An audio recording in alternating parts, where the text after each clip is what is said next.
Ladies and gentlemen, welcome back to Black Label Pro.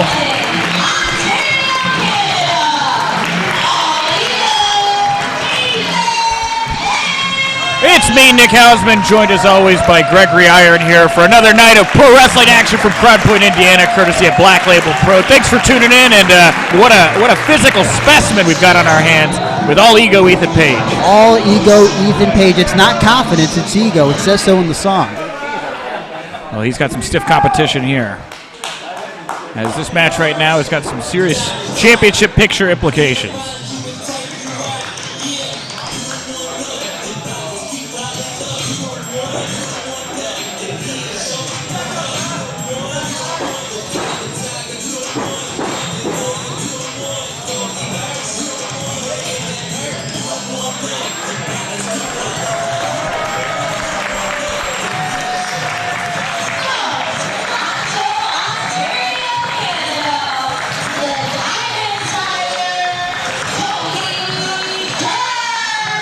Kobe Durst is a young up-and-comer here in the Midwest, really taking over the whole country right now, and this is going to be some big competition for him, Greg. I know that he's had a lot of great matches here recently, but to put over a victory, to get a victory over Ethan Page would really set him at a different level, I feel like, as far as the breakout stars in the pro wrestling scene at the moment. Oh yeah, Kobe Durst has been wrestling for about 5 years now. He's really paved the way for himself throughout Canada, and now because of the opportunity he has at Black Label Pro, he's giving the spotlight, he's getting the stage here at Slamilton to make a name for himself here in the States. Oh yeah, absolutely. And you know, this is going to be quite the test for Ethan Page. I mean, this is the first time that we've seen him in Black Label Pro not face-to-face with a legend of professional wrestling. Yeah, that's right. He's getting put in there with some fresh competition. I guess that's, you know, again, I was talking to General Manager Kirby Alexander, who is, of course, the man who is responsible for making the matches here at Black Label Pro before tonight's show. And he went out of his way to tell me he wanted the show to start with this bout. He knew that these two competitors were going to go in there and give it their all. And this match right now, he is watching very closely as we are trying to figure out the championship title picture right now. As, of course, later tonight we're going to see the current champion, Filthy Tom Lawlor, defending against Nick Gage. But this match right here, the winner of this bout could certainly find themselves in contention for the gold here at Black Label Pro if they're able to pull out a victory. That's right. I mean, everybody wants to get their hands on that gold. And, you know, you talk about Nick Gage and Tom Lawlor, what a clash of styles that's going to be tonight. And right now, with the size difference, we've got a little bit of a clash of styles and sizes here right now. Absolutely. And there you see Kobe Durst with a flip, dropped his leg over the back of Ethan Page's head. Ethan Page going for a big lariat. Kobe Durst ducks it, goes into a Hurricane Rana. Ethan Page eats the mat, and wow, I think he's taking a little off guard there.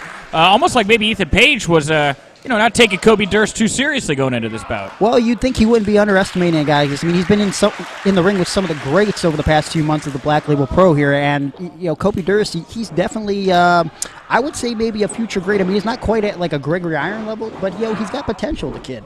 Yeah, well, I guess that Gregory Iron level, unattainable for a lot of wrestlers. But, no doubt, Kobe Durst, the Diamond Tiger as he's known, gets shoulder blocked there by Ethan Page, but he is not going to stay on the mat. He kips up, goes down. Ethan Page runs right over him again. Ethan Page with a cartwheel over Kobe Durst. Kobe Durst tries to hang onto the ropes, wasn't able to. Ethan Page takes him down, big DDT.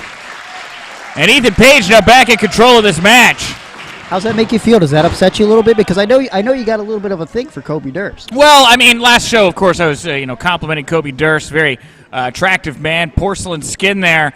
Really hasn't been worn down by the ring quite yet. I can see still a little bit of glimmer in his eye. Of course, that's just the opinion of many, though, Greg. You're disturbing a lot of the new viewers here. Come on. It's true. Look at Ethan Page. He doesn't care. He's going to light that porcelain skin up, make it turn red with a big chop like that right across the chest. And Kobe Durst right now, he is definitely not in control of this bout as he is walking around on his knees. Ethan Page shoving him face first into that middle turnbuckle in the corner, rubbing Kobe Durst's nose right on into that, trying to maybe open up a scab or something. Kobe Durst managed to power out there a little bit, couple punches to the stomach. Now he's going to try to send Ethan Page into that corner.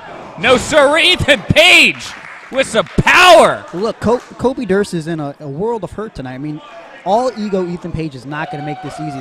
The man has been wrestling for 12 years at this point. Ethan Page is globally traveled. He's a current Southside heavyweight champion. I mean, this guy, in just a couple weeks, he's going to be headed back to England. I mean, Ethan Page has all the tools to not only dominate Kobe Durst here tonight, but one day, and with a victory, could be the Black Label Pro champion. Well, right now he's definitely looking like he's geared up for a victory, throwing all kinds of kicks and knees to the back of Kobe Durst, and Kobe Durst writhing in pain right now. You can see that look on his face like he's trying to figure out where he's at.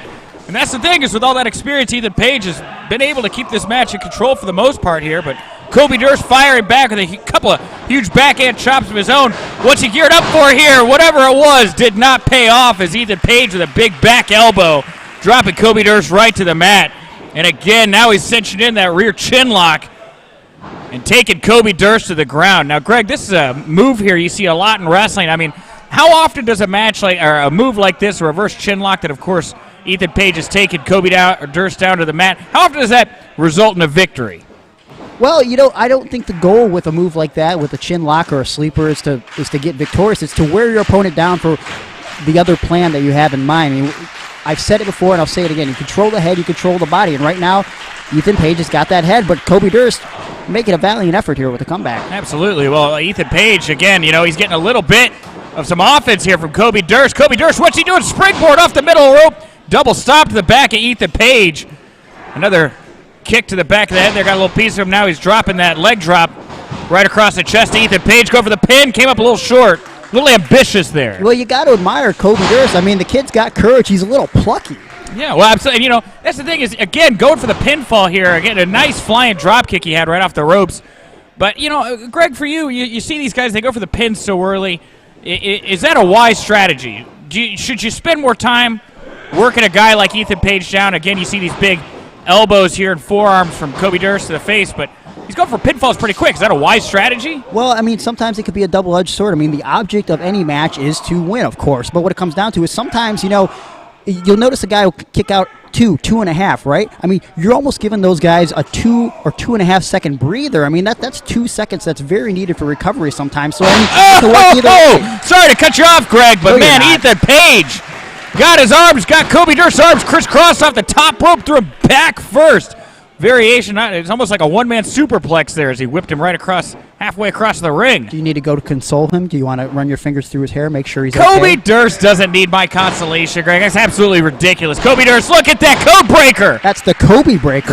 My bad. I apologize. Wow. Sorry, it seems like the Kobe Durst superfan Gregory Iron calling it correctly there. I apologize. Hey, I'm not the one that subscribes to Tiger Beat and gets all those photos. You know darn well that Tiger Beat is a defunct magazine that is not in existence. But if it was around, a guy like Kobe Durst very well could grace the covers of a Tiger Beat magazine. And look, not just that, talk about Muscle and Fitness magazine here, taking a guy like All Ego Ethan Page, who's in the best shape of his life.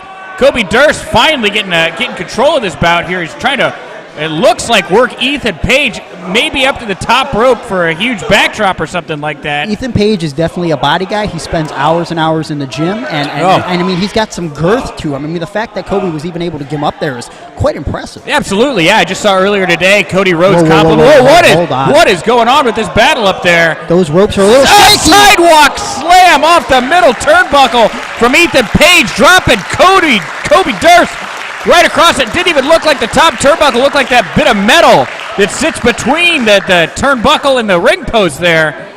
Wow. Kobe could be done for. He's got a little bit of a case of the achy, breaky back. And again, with that porcelain skin there, those red marks glowing brighter because of it. And Ethan Page, now he's on the prowl. He's on the outside here, right in the faces of the fans. What does he have in store here for Kobe Durst, the Diamond Tiger? Face first, trying to crack his nose open there, busting him off the ring apron. That'll do it. The ring apron is the hardest part of that ring. Huge backhand chop, and look at Kobe Durst's face there. That is a man who wants to get out of Dodge here, it would look like. He looks like he's maybe about to shed a tear. He's in such pain at the moment. And now what's Ethan Page? Where is he? Whoa, Kobe Durst! The post. Wow. Showing some real aggression there. Nothing. Oh, my. Wow. Veteran, that is what Ethan Page, with that veteran, the years of experience, knowing exactly where he's at. Kobe Durst shoot back with a suicide dive. If Ethan Page thought he had control, he was horribly mistaken there. Cody Durst getting the crowd behind him. Huge applause from the fans here at the Universal Fitness Gym in Crown Point, Indiana. And now here again, like you said, on the hardest part of the ring, right there in the ring apron. This could be a bad situation right here. Could be going for a pile driver, could be going for a power bomb. But, again, Ethan Page is kind of husky. Is he going to be able to get him up? No, he's got Cody now. Ethan Page, absolutely. Now he's got him up. Could be what's? There's a struggle here. Right over the top, and these two men on either sides of the corner. Oh. Cody Durst going for some kind of mid-rope spear. Ethan Page cuts him off, kicks him in the face. And Ethan Page, he's going to the top rope. Ethan Page might have knocked those teeth out. You're not going to see Cody Durst on the cover of no magazines with no teeth. I'll tell you that right now. Well, you know what? We might see him on the cover of some magazines here if he can pick up this surprise upset victory over Ethan Page, and he is not going down. What's he got in store for Ethan Page here? Hurricane Run off the top. Oh! Drop right on the back of his head. That backfired. Did some own damage to himself. Ethan Page with a swanton bomb off the top. Oh! Pinfall. Wow. Cody Durst digging down deep to get that big kick out there.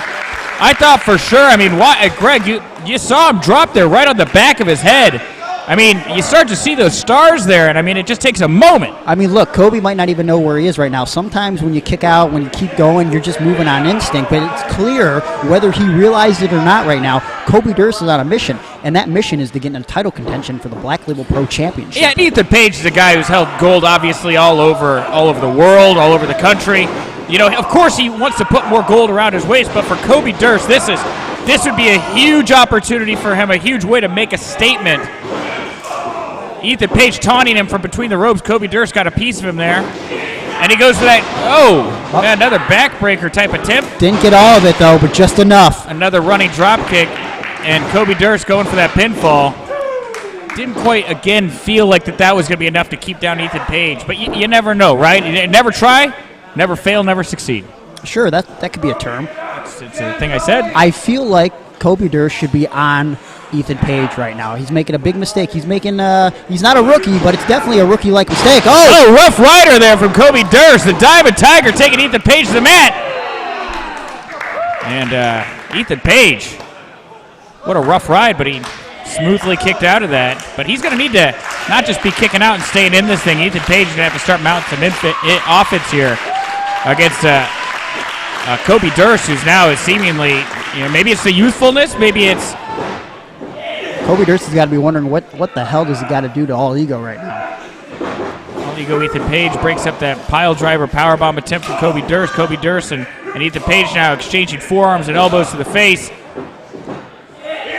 What are you trying to prove here when you get into a slugging contest like this with another man, Greg? Well, what it comes down to is your manliness. You never had a manly thing happen to you in your life, so you wouldn't know anything about that. Thanks, buddy. Mano a mano, man to man. Thanks, Greg. Really appreciate it. How much punishment can you take?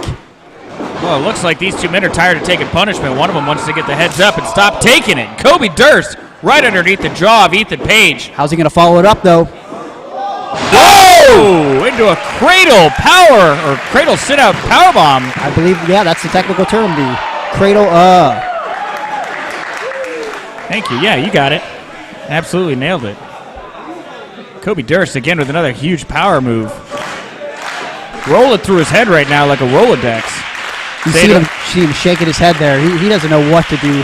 All he knows is that he has an opportunity, a chance, to at some point in the near future get what everybody on that roster wants, and that's the Black Label Pro Championship. And Ethan Page now perched atop the top rope. Cody Durst setting him up there, again showing his strength of his own. Ethan Page has got a couple pounds on it, but Cody Durst not intimidated by that at all. He shoves Ethan Page right to the top rope, and again, Cody Durst precariously on the top rope here with Ethan Page. Is he going for that Rana again?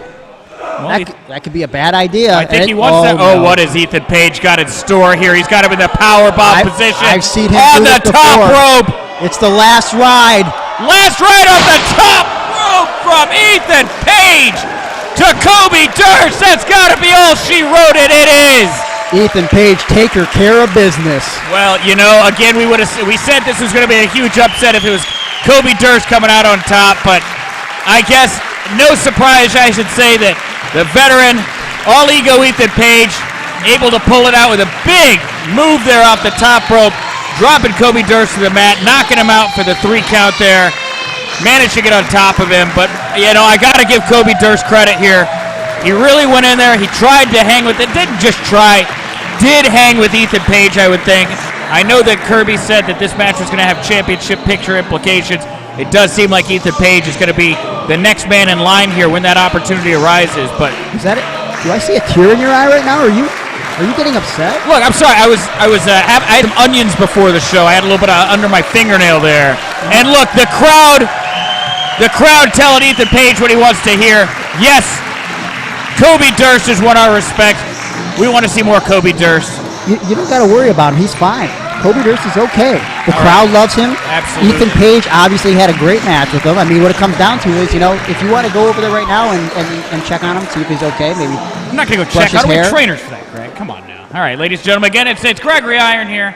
I'm Nick Hausman. We're at the Universal Fitness Gym here in Crown Point, Indiana. Thanks so much for tuning in. If you're watching us right now, Black Label Pro, of course, Powerbomb.tv. We got a huge night of action for you planned. And, of course, the main event here tonight is going to see Black Label Pro champion Filthy Tom Lawlor returning to the ring after he broke his forearm in half. He now has a steel plate and 8 screws in his forearm, and he's going to be taking on one of the most dangerous men in all of professional wrestling, Nick Gage. Nick Gage, I like to call him the Bob Backlund of pro wrestling, but I guess he does have a little bit of a hardcore background. From what I understand. Little bit of a hardcore background. Sure. Well, you're going to see that tonight here, of course. We're going to go back to the ring as we've got our great ring announcer, Sarah, and I see Caleb, our referee, taking the ring as well. And we're going to be moving over to some tag team action now, Greg. Yeah, and hey, if you're watching this live right now, use hashtag Slamilton.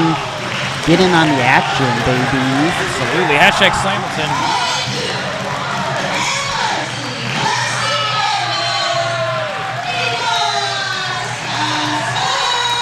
Scott's Tots.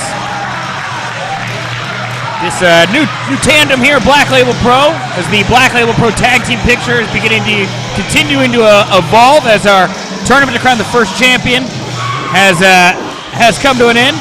Kevin Koo, of course, was a big competitor in that initial tournament. They're coming very close to the finals, nearly a champion, but now finding himself in tag team action here. And the team name is Scott's Tots. Yeah, I get it. It's a Office reference, yeah? Yes, a reference from The Office for those of you that like Michael Scott, of course.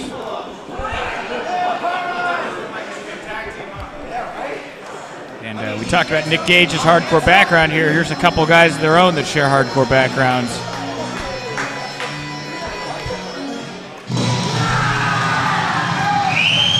Oh, God.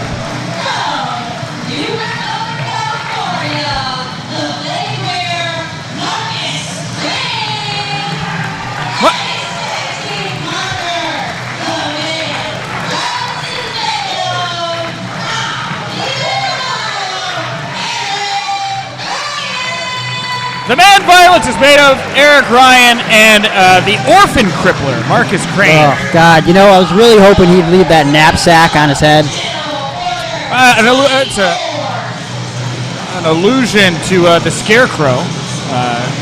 Well, he's a very scary man in the face. I mean, he would do a lot of men, women, and children especially a favor if he just wore some sort of hood over his disgusting, grotesque face on a regular basis. And I feel sorry for Eric Ryan because you got to imagine that some of that stench that comes off Markus Crane has somehow bled over onto Eric Ryan. Look, I don't know if you noticed this or took it in earlier as you were I noticed the locker stench. room. I did. These two men don't care, though, Greg. And in a lot of cases, I think with Markus and Eric Ryan, their particular aroma inside the ring actually can work as a bit of an offensive maneuver, right?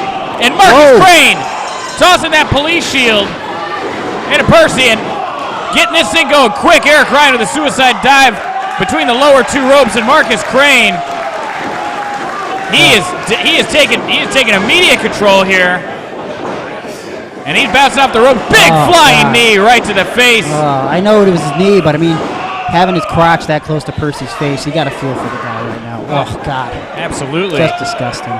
And now quick tag immediately. These two not wasting any time. Eric Ryan, Markus Crane, of course, are two of the regulars at Game Changer Wrestling, a group of renegade outlaws that seem to be running their own wrestling promotion at the moment right now. And these two guys You know, they come with that game-changer mentality, and blood and guts, anything goes. Standing suplex from Eric Ryan using Markus Crane as a weapon. Well, you know, and no regard for each other, no regard for their own bodies. I mean, these guys, they've got something mentally off, that's for damn sure. Oh, absolutely. Kevin Koo, of course, is currently standing on the ring apron now. Kevin Koo with a heavy mixed martial arts background may be maybe what's needed right now to get Percy out of the ring and get some control of Markus and Eric Ryan. And, you know, I like how you just brushed off that Eric Ryan and Markus are mentally off, as if that's okay. I mean, these guys need to see some sort of psychologist or something. They should definitely not be allowed to be sanctioned in the wrestling. And I apologize. Look at that torture rack spinning backbreaker, dropping Eric Ryan right to the ground. And, yeah, you know, are they a little mentally off, Greg? Yeah, of course. I mean, these are guys that go out there. I mean, I'm talking gusset plates. I'm talking thumbtacks. I'm talking barbecue skewers.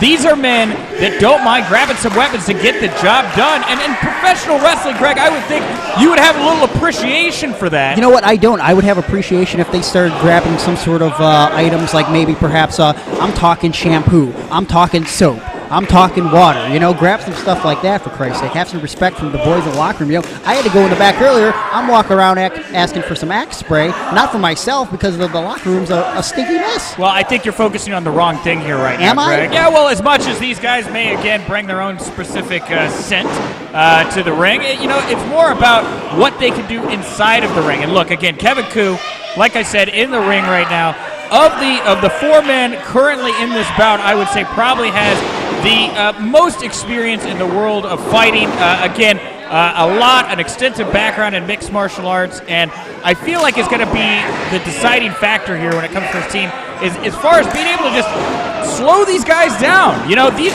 Eric Ryan, Markus Crane, they are an out-of-control freight train, and once they get moving, there is very little to slow them down and stop them. But right now you can see Kevin Koo, he's got Eric Ryan laying on his back in the middle of the ring. Markus Crane very far away, his partner there. Taking Eric Ryan now. Percy tagging in. Percy and Kevin Koo now got Eric Ryan in the corner, and there you see, finally able to get control of this bout. They've got Eric Ryan in the corner. Some quicker tags here.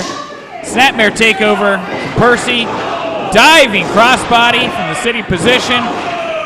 Eric Ryan able to kick out, but he looks a little upset right now, as if he's surprised that these two men were able to even get going with any offense. A little bit of dancing there from Percy before he drops the elbow. Doesn't seem like the time or the place, but hey, he's a guy that likes to have fun, Greg. Well, I mean, maybe if these idiots would have done their research, they would know that both Kevin Koo and Percy are very experienced individuals. You talked about the background of Kevin Koo. You know, let's talk a little bit about Percy Davis. I mean, this guy was trained by an Indiana legend, Billy Rock, who he himself wrestled for 2 decades, and he's trained some of the best in the world, including currently Ruby Riott, who's on WWE Monday Night Raw. Very familiar, the Riot Squad, absolutely. And you can see Percy right now.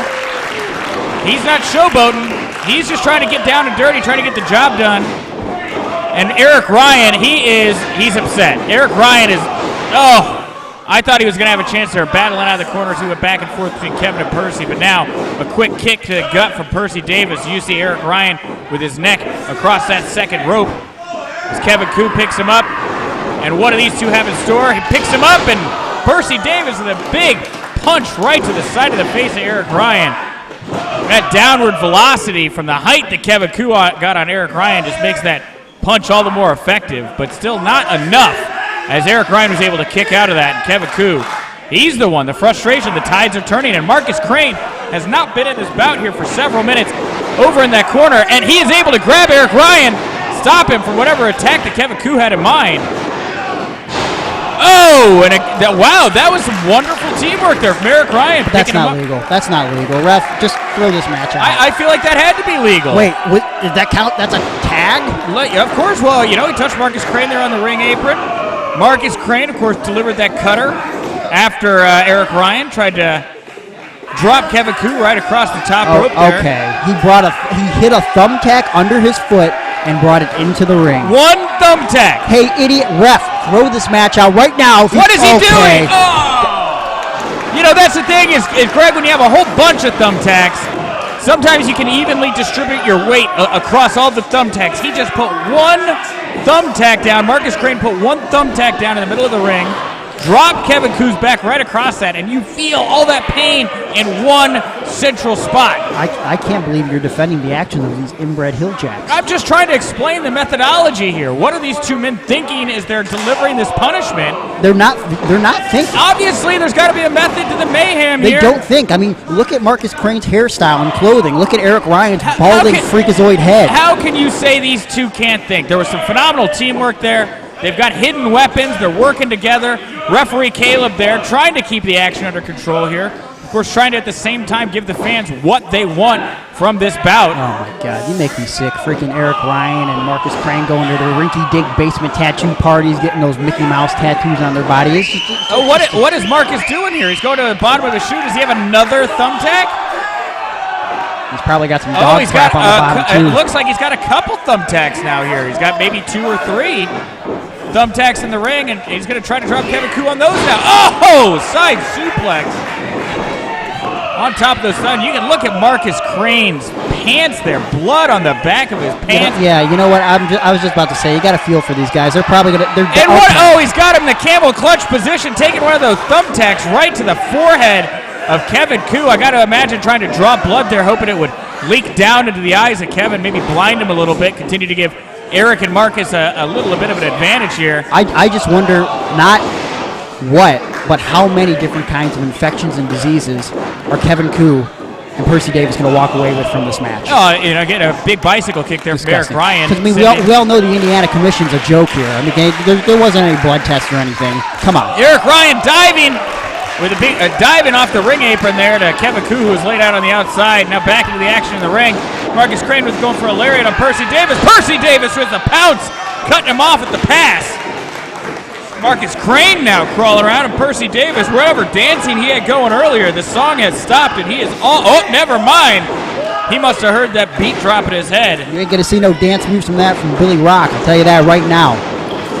Percy Davis up and over as Marcus tried to get to it in the ring. Upsy-dosey-do and upsy-daisy. Uranagi there from Percy Davis to Marcus Crane. You okay there? You been drinking it? I had a Bloody Mary yesterday morning. I feel like it may have shaken off by now. Very unprofessional. I'm straight edge. I don't drink. I don't smoke. I'm a great citizen, unlike Eric Ryan. Look at this. Look at this stupid ball routine. Eric Ryan and Marcus Crane convincing Percy Davis. No. Okay. Percy Davis, of course, thought he was going to turn around and find Marcus Crane laid out in the middle of the apron, but there was his partner Eric Ryan sneaking in like a snake in the grass, cutting him off. And now Percy Davis finds himself in between a knuckle sandwich.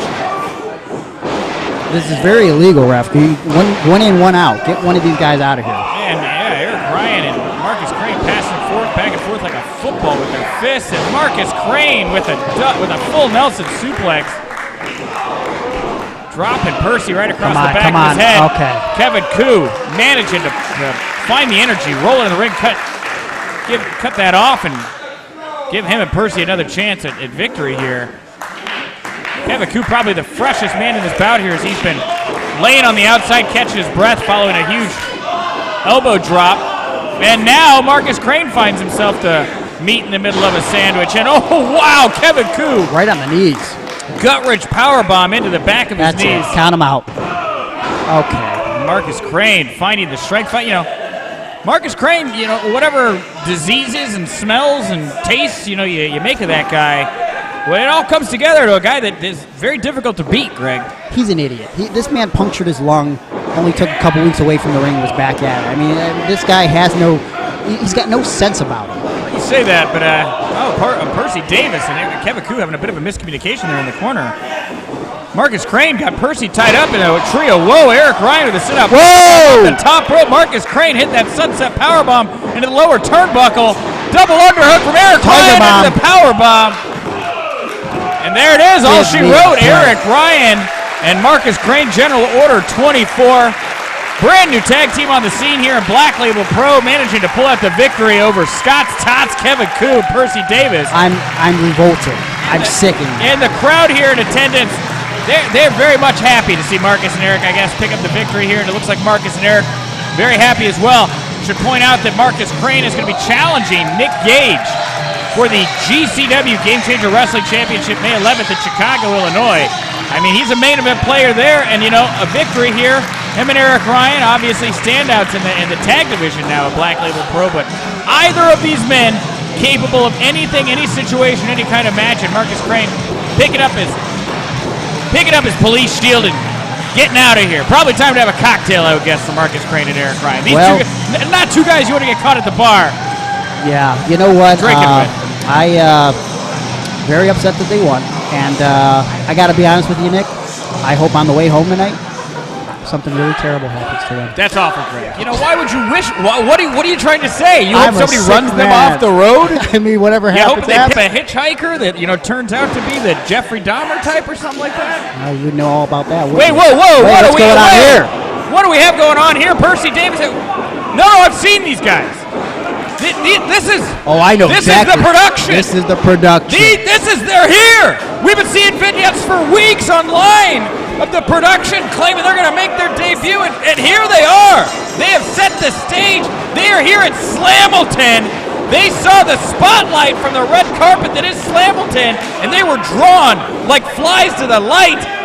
They're here, Greg. Hey, production, you're attacking the wrong guys. Markus Crane and Eric Ryan walked into the back. You are acting like you know why these guys are here. I don't know. This is the production.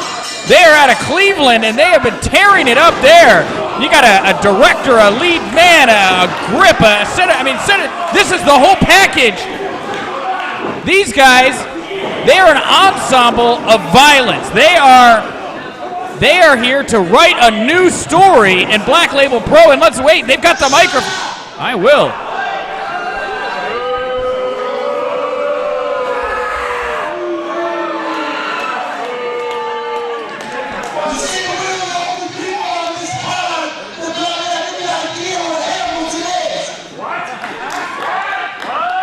Yeah, it's a pig, right?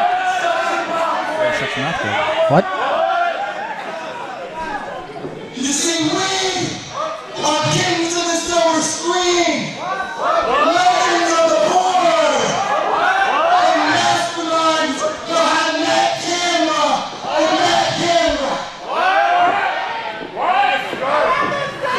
Shut up, because you see the director,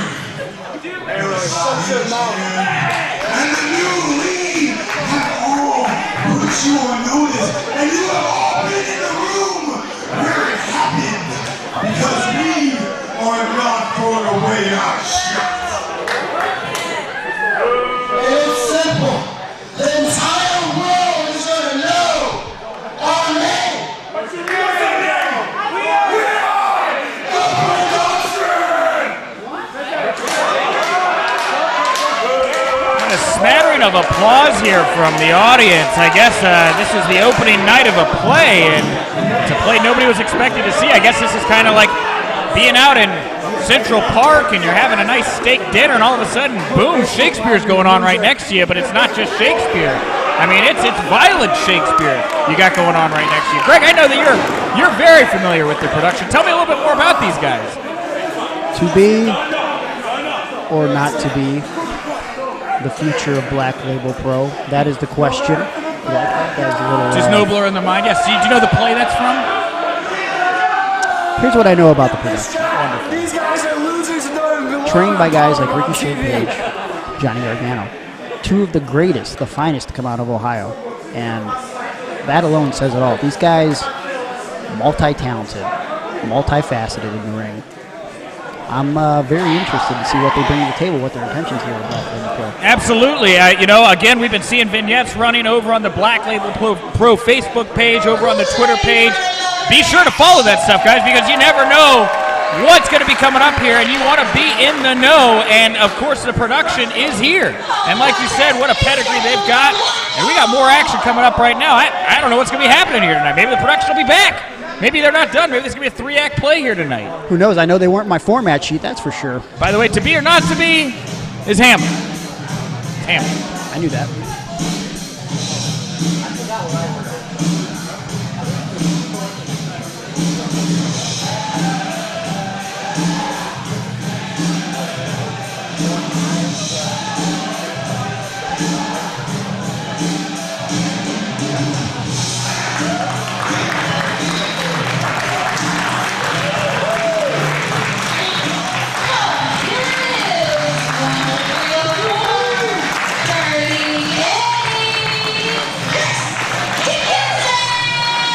Chris Dickinson has got a handful tonight. He's going to have some stiff competition from one of the There's biggest. Chris Dickinson. Look at him. Oh, I'm sorry. That's not Chris Dickinson. What the heck are you talking about? Chris Dickinson's got no hair. That gentleman had long, flowing blonde hair. Well, I thought he grew his hair out for a second. They look eerily similar. Maybe they should form some sort of tag team in there.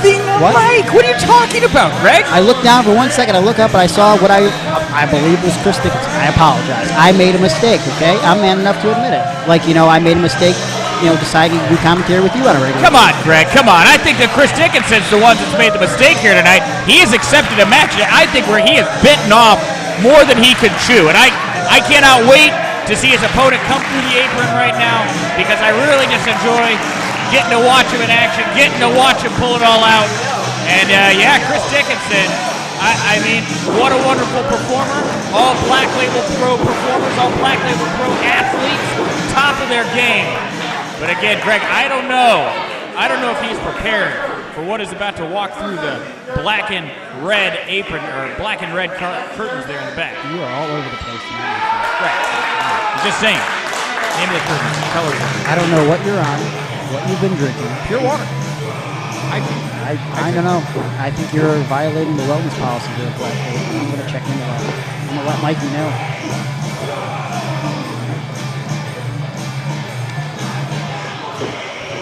Can't work with someone under these conditions. Take it in. I'm sorry. Too busy watching the curtain right now to take in your insults, Greg. I'm sitting bated with bated breath, with anticipation for the man who has really come out with a second win in the past few years. Can you say the alphabet backwards for me real quick, Nick? I could say this man's initials backwards, OCP, because this is PCO, Quebecer Pierre. Jean-Pierre Lafitte. Yeah, I know who he is. Great man. Oh, my goodness. Of course, PCO, Quebecer Pierre, months ago made his debut in Black Label Pro, put on a stellar showing, and has ever since been popping up on big cards all over the country. Of course, recently, WrestleMania weekend, you saw PCO taking on Walter at Joey Janela's Spring Break 2, and what many hailed as the hardest-hitting brawl of the entire weekend. PCO, Quebecer Pierre, I mean, not only does he have the size, not only does he have the strength, not only does he have the agility, this man has the veteran ring awareness unlike anyone I have seen in recent memory inside of the squared circle, Greg. Oh, yeah, I mean, he's got a lot of credentials, but I got to tell you something right now. Not only am I launching an investigation into what you've been doing in your spare time, but the last time PCO was here, I showed up to the building with a jacket, and you know what? It magically disappeared. And I went home in the cold without a jacket. So what do you think happened to that jacket, Nick? Any ideas? Because there's only one man in the ring right now that has history of stealing jackets. Are you talking about how Quebecer Pierre stole Bret Hart's jacket, Greg? So you know what I'm talking about. Of course I know what you're talking about. Yeah, that's what I'm saying. I don't know what happened to your jacket there, Greg, but I do know that right now, Chris Dickinson, whoa, out of nowhere, grabbing PCO by the leg, shoving him to the ground, and I don't know that I would be the one trying to poke the bear here to get this match going. I maybe try to be a little bit more agile, a little bit more running around, trying to, I don't know, wear PCO down a little bit. No. With a guy like PCO, look, like the guy's not in the right frame of mind. It's got to be a feeling out process. And both of these guys are great grapplers. Both have grappling backgrounds, MMA backgrounds. I mean, this is going to be fist for fist, man against man. Again, manliness, something you know not much about. Well, I know that right now we're looking at some gentlemen here trying to wrestle. There's a lot of chain wrestling going on here in the ring, and PCO just overpowering him like a bear, grabbing Chris Dickinson and muscling him to the ground, and he's still on top in that top mount position. Chris Dickinson now looking to maybe go for that arm bar. Got to watch those shoulders, got those legs wrapped around PCO's arm, and yeah, look at that. PCO fighting it off, rolling around. Chris Dickinson looks like an anaconda trying to get a hold of a gazelle, but PCO powers his way through it. Dickinson gets to the rope, and the referee says, guys, break it up. Get back to your feet. I'll tell you what, my anaconda don't want none of this. Wow. PCO now eyeing Chris Dickinson, and now they're going for maybe a test of strength here. No, Chris Dickinson again getting in close. He wants to wrestle PCO, which may be the best decision here, because as we've seen, PCO, for the years of veteran experience, you may think that he may not have the same athleticism as he did a few years Oh, ago. no. That is not true at all. Not only is he more athletic than he's ever been, I mean, again, the guy has a screw loose. I mean, he's going to do whatever it takes. I once saw him in Impact Wrestling do a senton from the top rope to the floor onto Chris Sabin and miss. And you know what? He kept going. I mean, this guy's a madman. He'll do whatever it takes to get the win. Absolutely. And look at him bouncing off those ropes. Oh, like a train off the tracks. Right through him. And that's impressive because Chris Dickinson is not a tiny man by any stretch of the imagination. I was thinking the same thing, Greg. But he's dwarfed by PCO here. I was standing next to Chris Dickinson in the backstage area there. And Chris Dickinson said, get away from me. Well, I felt like a little kid standing next to that guy. You stand next to PCO. The man's huge. Sunset Powerbomb, or Sunset Powerbomb attempt there from PCO. That was just a sunset flip. Well, I mean, if he got it through and slammed it to the mat, it would have been a Sunset Powerbomb, Greg. Fair enough, I guess. Which I've seen him execute. But Chris Dickinson cut him off there. And now he wants to go chop for chop with PCO. I don't know what's going through this guy's brain. You talk about Quebecer Pierre having a screw loose. You got to have some kind of screw loose up top to say, I want to chop you in the chest as hard as possible, and I defy you to chop me back harder than I can hit you. And he's down with the chops. Chris Dickinson with some big kicks. Now Quebecer Pierre firing back with some kicks of his own, and I don't think that was appropriate language used there by Chris Dickinson. Yeah, that goes against everything that we stand for here, Black Label. That son of a... I'm sorry. Yeah, wow. And that running drop there from Pierre right on top of Chris Dickinson. I don't know that I would have used that salty language against Quebecer Pierre. Pierre's had titles all across the globe, including he's a former WWF Tag Team Champion. And look at that, man! Each man went for the hip toss, but PCO was finally the one to get the better of Chris Dickinson, and he applied the armbar that Dickinson was looking for earlier there. Looks like Dickinson managed to get his tiptoes to the ropes, and the referee called for the break.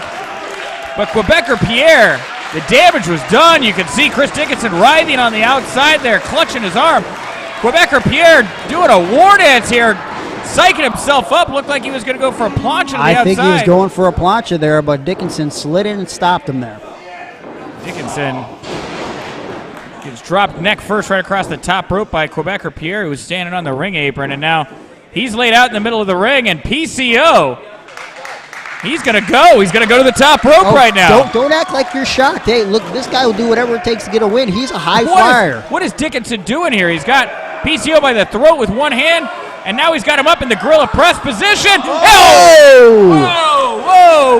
Drops Quebecer Pierre groin first right across that top rope, and you can see PCO precariously straddling that top rope. Nick, you want to go check on his urethra real quick? I ain't gonna. Oh, no. What kind of reaction do you think? No way. What kind of man are you? Do you make sure he's okay? No, and look at that. He just was dangling there, and Chris Dickinson popped off the top rope with that double axe handle across the back of PCO. PCO finally able to roll off that top rope to the outside, and Chris Dickinson now in the ear of PCO yelling at him. Well, I said earlier, you control the head, you control the body. If you control, control that thing, you control a lot of a man's capabilities. You wouldn't know anything about that, but that's a really tender area. Dickinson is now pulled the steel steps to the side away from the ring, and he's just throwing PCO's face right across that ring apron there. What does he have in mind? He's taking PCO over by the merchandise table, and look at that, Chris Dickinson. This is no good. Picked up PCO right across the shoulder. Running power slam, sending PCO right across those steel steps, and look at this physicality. We just had Eric Ryan and Markus Crane out here, two guys that don't mind doing some deranged things, but I think Chris Dickinson, I didn't give him enough credit. I thought that he'd maybe be underestimating PCO, but he seems to have come into this, and just like you're right, bull at a china shop. He didn't want to give PCO a chance to get in on him, get agile, anything. He came in here with a strategy. He mat wrestled him, he took him down, got him to the outside. Now he's getting violent. And that's what you got to do with a guy like PCO. He's so big. Hey, man, Chris Dickinson is well-traveled in his own right. You know, he's had titles for Jersey All-Pro, Absolute Intense Wrestling. He's had Evolve Tag Team titles. He's wrestled for Evolve, Dragon Gate. I mean, this guy has experience. This guy is deceptively agile. And strong. And very, very powerful. I was just going to say that. I mean, wow, a pile driver onto PCO. That could be it. It sits on 10. No, wow. You know, a lot of guys a pile driver. That's it. And again, showing you the resilience of Quebecer Pierre there. I mean, this is not a man who goes down easily. You know, he wants it maybe more than some of these younger guys on the scene right now because he's trying to prove something. Well, I mean, a legend like Pierre always has a point to prove. You know, sometimes you know when you're in the WWF and you're not exactly that top tier guy. He's worked with top tier guys. That's what I'm saying. He's got that chip on his shoulder. He wants to prove that he can hang with some of the best of the best, and he's done that for several decades. Another pile driver there from Chris Dickinson, 2 in a row. Oh man, and PCO just barely able to eke it out there, getting his shoulder off the mat. And that's what I'm driving at, Greg. You bring up, wasn't a top of the mountain guy, right? A lot of success, a lot of notoriety, but never able to take that top spot. And that's why I say maybe he wants it more than a Chris Dickinson. Maybe he wants it more than an Ethan Page or a Kobe Durst, because unlike these guys who have so much time so much time ahead of them, so many opportunities ahead of them, this is it for PCO. But does he want that win as much as he wanted my jacket, which he stole behind my back? Greg, you got to let the jacket go. PCO, he wants this win. He wants to be the man in Black Label Pro and beyond. I could really use a jacket. I mean, we've had a long winter Greg, here. you got to let the jacket go. We don't know where the jacket went. I was told with confidence Quebecer Pierre didn't take your jacket. And Chris Dickinson now, he's letting loose. 2 pile drivers on PCO. Maybe you could just chop him down like a tree. You know, how would you feel if PCO took your pants and jacket? I'd feel a lot better if he did that than do what he's doing right now to Chris Dickinson. Of course you would. It's like if the tree grabbed the axe and went after the lumberjack. PCO. Whoa! With a side suplex. Uranagi-style side suplex there. Up and over. Dropping Chris Dickinson across the right on his back. It looked like he may have got a little bit of the top of his head, too. Snapped his spine a little bit, maybe. Chris Dickinson definitely seems like he's out on his feet. Not a time to be out on your feet when you see a giant man like PCO running at you for a splash. And PCO with a DDT right there. Dropping Dickinson to the mat. And, you know, one thing we haven't talked about in this match, one thing that gets overlooked sometimes, Pierre's only got use of one eye. You're absolutely right. Yes, I believe his left eye. He's completely blind. Right eye. Right eye. Lost it at the age of 12 from a pellet gun. That is, you know, you'll shoot your eye out. Oh, man, pop-up powerbomb. The originator of the pop-up powerbomb. That's right. Quebecer Pierre. But, you know, somehow he still managed to have an eye for my jacket. Well, Greg, again, I think you should let the jacket go as Quebecer Pierre now perched on the top rope. I have contacted the authorities, Feet not the Mounties, I'll tell you that right now. Feet on the middle rope. I wouldn't call the Mounties. The local police. Not going to help you. Here in Indiana, I filed a formal police report. And look, Chris Dickinson just grabbing the ankle there of Pierre. He doesn't know what Pierre's got in mind, but he's going to desperately try to cut off whatever it may be. And now on the outside, and he pulls Quebecer Pierre's leg through the top and middle rope to the outside. Pierre still perched on top, wrenching away at that knee and ankle. Chris Dickinson like a dog that's down and out in a fight, foam in the mouth. He's willing to do whatever it's going to take, and now he's up there on top with PCO. He's got him in the side headlock. Could he be going for a bulldog off the top rope? Who knows what he's got in mind. Pierre's now. He's got him in the fireman's position on the middle turnbuckle, middle rope. Whoa! Wow, into that diving fireman suplex swanton off the middle rope, rolling right through him like a steamroller. Unbelievable. Pierre's got to capitalize like he capitalized on my jacket that was on my chair. If Chris Dickinson was fresh cement, he'd be flattened out right now as PCO rolled right through him. He's got to make the cover. The crowd right now, so invested in these two men. And Chris Dickinson barely able to get out after that huge maneuver there for PCO. And these two men, I would say that they don't know where they're at or what they're going to do, but I can see both of them, their eyes rolling there, putting together their strategy. And PCO, you got to think of these two guys putting together their strategies. He's been in situations like this far more times than Chris Dickinson. You got to think he's going to know what to do. And look, Chris Dickinson got his foot up there. He was one step ahead of him. He's playing three-dimensional chess here. PCO looks to be playing checkers. Hurricane Rana from Chris Dickinson out of the corner. Goes to a boot to the gut. Several big kicks. Enziguri to the back of the head. Pierre blocked that first kick, but he couldn't block the other two, and now he might be done for. Chris Dickinson's going for a German suplex on a man of PCO's size. That seems like a very dangerous idea. Wow! Did just hit him with that German. He turned him inside out. Wow. Unbelievable. Wow, incredible. Again, that strength from Chris Dickinson. You know, he's got that Claudio Castagnoli type physique there. I mean, he's a beast. He's a beast in the gym, and he's a beast in the ring, and he's showing that right now by giving it to one of the all-time legends of professional wrestling, but a man who is also a clothing thief. And I would say that in short order, this match has become one of the best ever in Black Label Pro. These two men, they came ready to fight tonight. Low bridge there by Pierre. Yeah, Chris Dickinson's now on the outside, and this is exactly where PCO usually likes to see his opponents, because if he can take flight, if he can throw this full weight over that top rope and hit him with that blotch. Whoa! Whoa! Wow! Wow! Oh, somersault right over the top from PCO. Both of these guys could be done for after that one. Wow! And listen to the crowd respond. The house that PCO built here tonight, Chris Dickinson, for all the vigor and muster he's shown here tonight against this competitor in PCO, he's out. That man is dead weight, and PCO knows it. He rolled him right into the ring here, and it may be time for the Lion to have its final blow. No, as he guys to get to the ring. Come on. Chris Dickinson cuts him off at the pass by kicking that middle rope there. Well, he went right Another back low to that blow. sweet spot like he did earlier. What's he setting him up for here?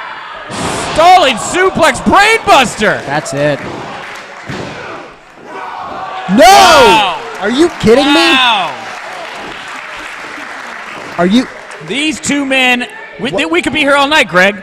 I know we've got some other big matches here tonight, but I feel like these two men are going to have to do some things that they did not think that they were ever going to have to do in a wrestling match to pull out a victory here. Well, I mean, Chris Dickinson's done some pretty down and dirty stuff, but I mean, he is dirty Chris Dickinson, so I mean, that's shouldn't true. be a surprise. Oh, and look at that disrespect to a veteran like PCO, kicking him right behind the head, throwing him face first to that turnbuckle. You know, you get in these situations where they say don't meet your heroes. Well, what about when you have to fight them? You know, that luster is gone. These are just two men now, sharing space, trying to show their dominance. Chris Dickinson muscling PCO to the top rope, laying him out hammock style. What is he trying to do here? He's trying to push him out of the ring? Get him to the top rope? PCO fighting him, and Chris Dickinson, it's like taking a frying pan and smacking somebody repeatedly in the chest with it. I mean, he's got to be frustrated. He's just going to put his hand right through PCO. Going for that superplex here off the top rope is Chris Dickinson. PCO, he's not going to have any of it. I had a strange feeling Chris Dickinson may be able to pull this off, but PCO seems to have other intentions, other things in mind, as these two men are just brawling. Rocking his jaw there, PCO. And now Chris Dickinson finds himself in a place you do not want to be. What the hell is Quebecer Pierre doing here? I got a feeling I know what he's going for here. No! I've seen this before from him. You cannot tell me PCO is going. Moonsault! Oh! Wow!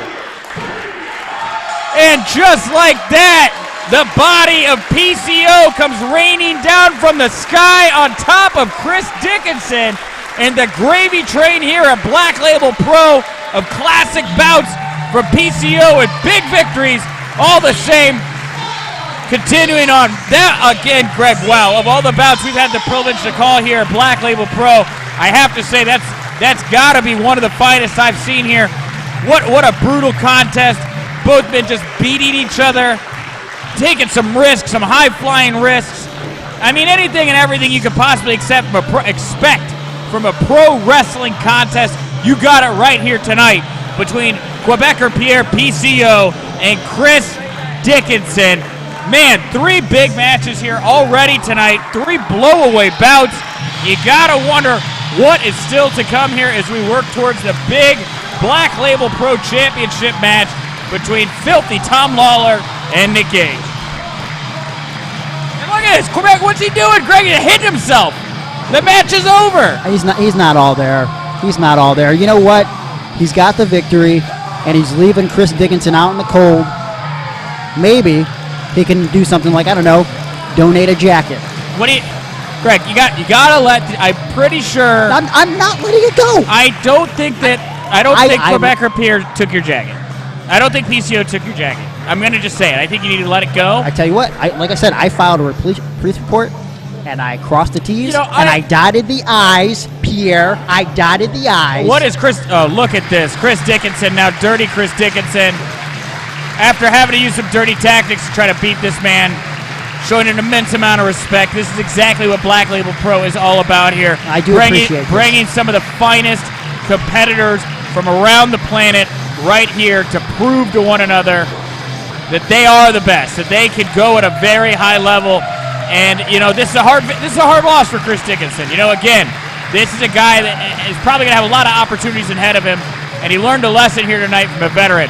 But for PCO, we talked earlier about Ethan Page beating Cody Durst and how that match had championship implications based off of what General Manager Kirby Alexander has been saying. But I got to think a big victory there for PCO over a guy like Chris Dickinson, especially at a bout of the level of intensity we just saw there. How do you deny that PCO is somebody that deserves to be in the Black Label Pro Championship contention? I can't deny that. I mean, look, he could for sure be in title contention one day. I mean, I just hope that, he accepts some responsibility for his actions and what he does outside. Again, Greg, it happened like 20 years ago. I get it. He stole Bret Hart's jacket. My jacket? You love Bret Hart. We all know you love. Good friend of mine. I used to co-host his podcast. He called me the legend Nick Hausman. I'm very close with the Hart family. That's not true. It is very true. I feel he's never stolen my jacket. I think that maybe you should let it go. Maybe ask some people in the back. Maybe they know where your jacket went. Go to the room. I don't think that it was PCO. I don't think he took it. So anyway, back to the action. More big bouts. This next one here has got 2 of my favorites for Black Label Pro. One guy I've seen here been breaking out, and that's going to be Cody Rice. We're going to see coming to the ring in just a moment. Cody Rice is right here. There he is. Cody Rice, the hardcore heartthrob. Husky heartthrob. Husky and hardcore. I mean, he's recently made a CZW debut. He's been doing more hardcore matches. He's been doing more death matches. Of course, Cody Rice for a long time, known as he was a bit of a male entertainer for the ladies. He would go out there, he'd do his little dance. The ladies would put money in his little underwear there. I can respect a guy going out doing what he's got to do to make a living, but got to call it like I see it. Man is absolutely disgusting looking. What are you talking about? The ladies love Cody Rice. That is actually a lie. No, Cody Rice, he's a very sexual man. This is a new building that we're in, and I would like you to stop building this house of lies inside of it. Well, I've seen it. The ladies, they go wild for Cody Rice. I've seen him on stage at the Warp Tour, dancing right along dance alongside Santa Claus in front of 50,000 screaming fans, and they love him. They love Cody Rice. I don't think you're putting out a lot of false information. That's true. I've seen it. Go look online. News. Cody Rice. Vans Warped Tour. It happened. Doubtful.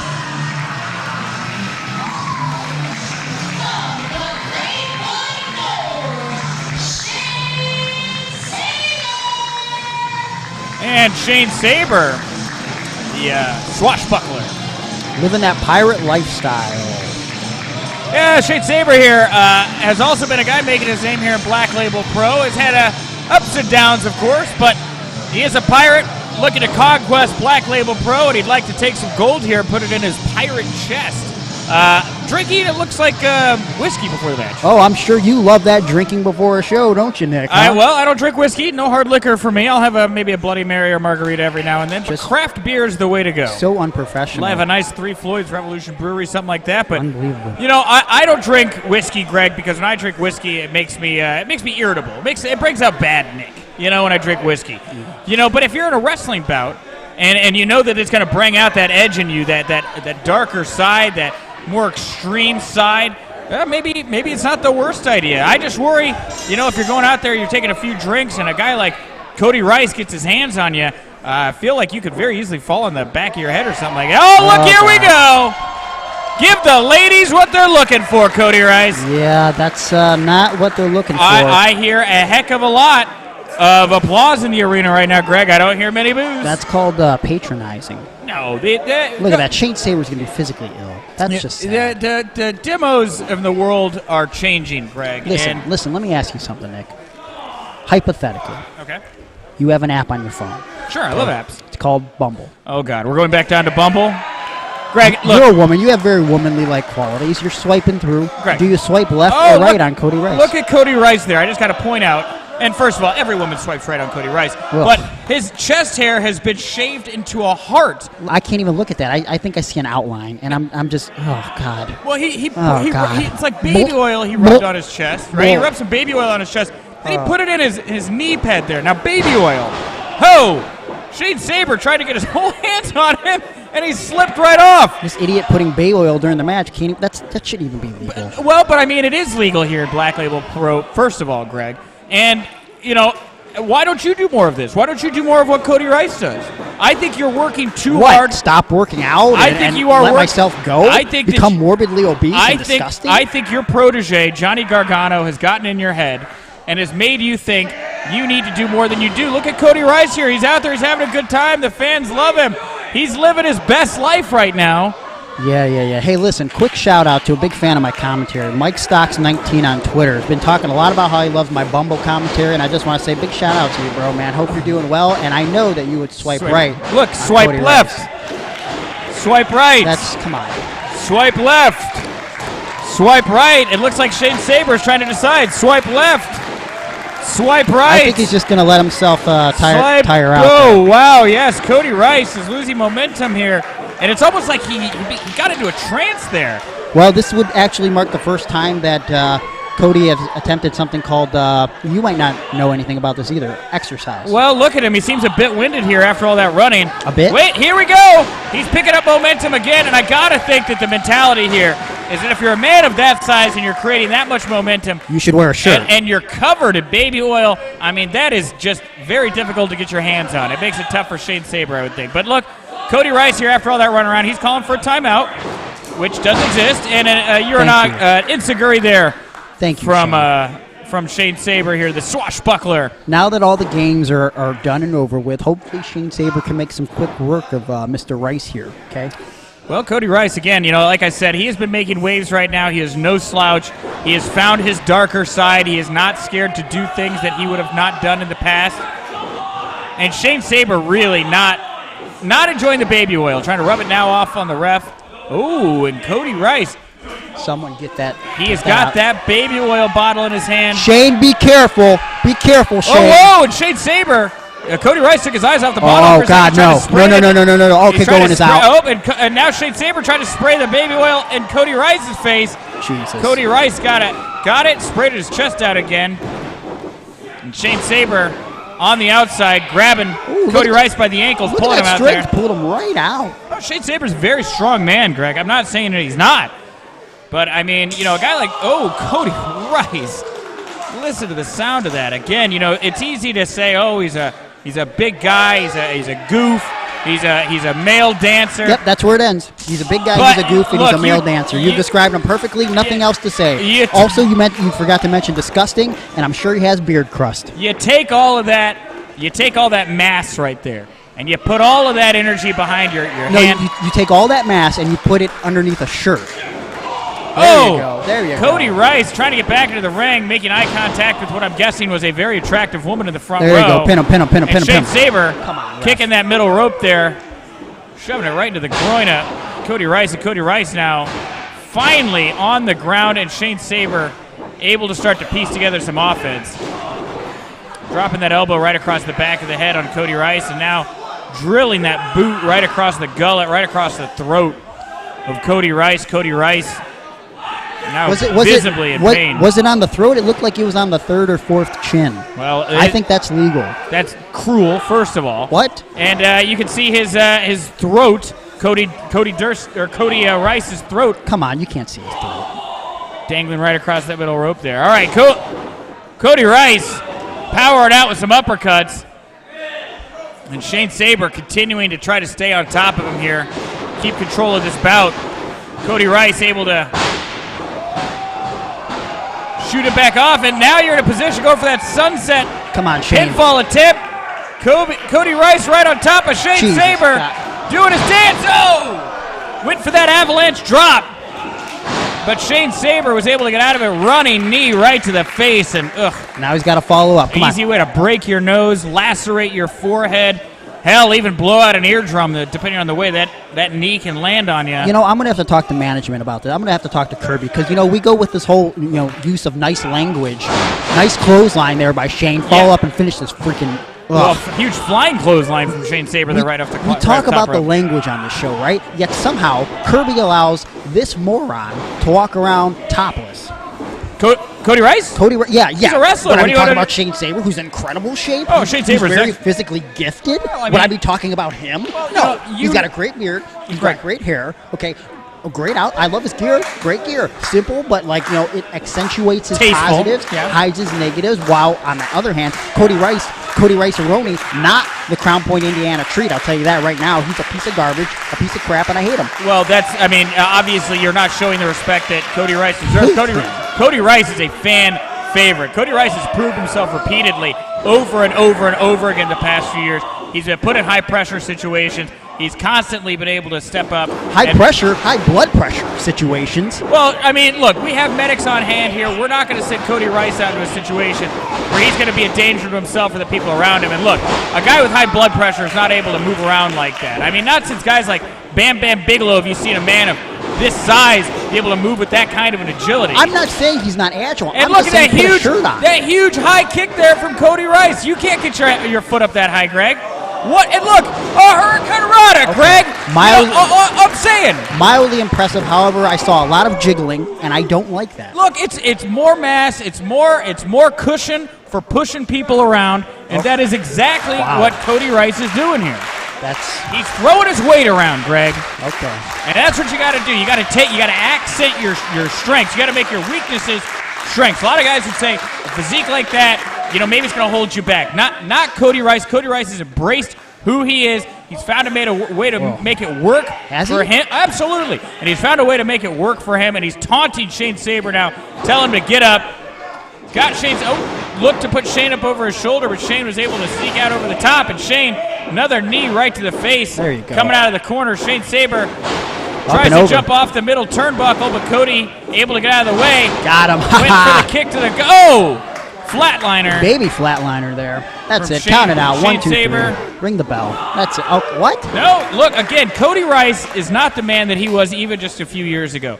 He has pushed himself to get out on the road, go on an adventure, go out there, get that experience. And when he gets put down like that with that baby flatliner, as you call it, he has the ring wherewithal right now. Know where he's at, know how to get out of it, put together a game plan to come back. But Shane Sabre right now trying to amp that crowd up behind him, trying to feed off that energy right now. Cody Rice was able to push him off. These two men going heads first. Cody Rice was able to get his foot up big. Right to the face of Shane Sabre. And how is Cody Rice going to follow this up? Look at that! No way. Standing moonsault, Greg. Standing moonsault from Cody Rice. I can do that in my sleep.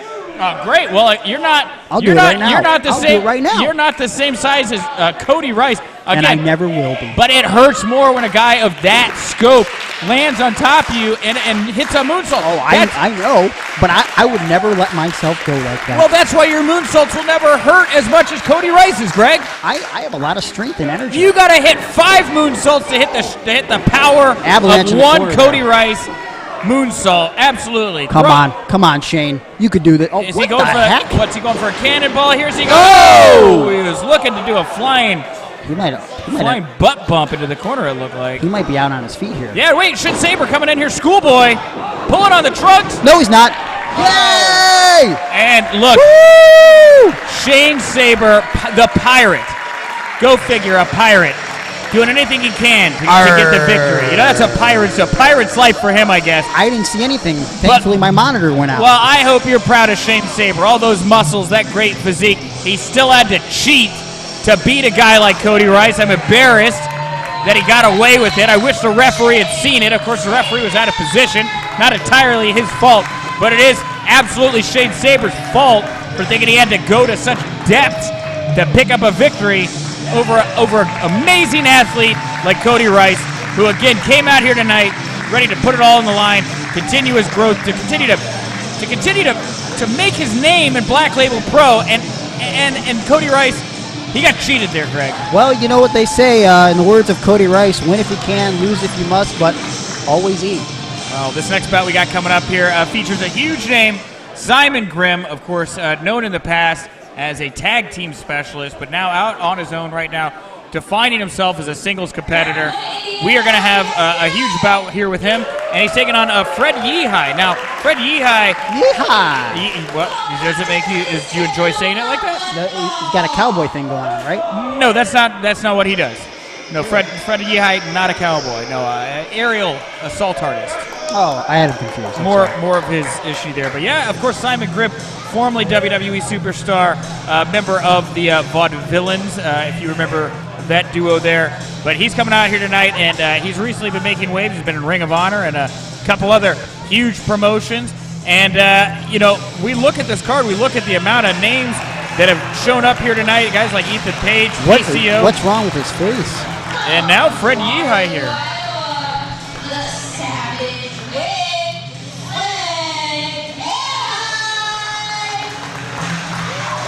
Yeah, what is up with that mask there? What an intimidation. Oh, that's a mask. What an intimidation tool that is there from Fred. I was worried about him. Okay, he looks much better now. Yeah, this I've been actually very much looking forward to this bout here between Fred Yehi and Simon Grimm. I've been impressed with Simon Grimm bringing his technical skills into the world of non-WWE professional wrestling. Well, I mean, he's really shown like how much he was. I don't want to say holding back in WWE, but I mean, like the guy is multi-talented, multifaceted, and he's a better grappler and submission expert than you would have maybe thought. Yeah, and that's one of the reasons I'm looking forward to this bout here. Watching Simon Grimm bring that mat wrestling, bring that technicality, and he's got a mask too. Battle of the masks here, Greg.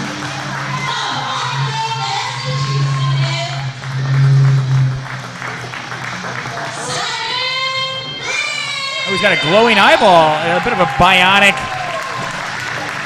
look there from Simon Grimm, but what incredible shape Simon Grimm is in. Look at those thighs like tree trunks.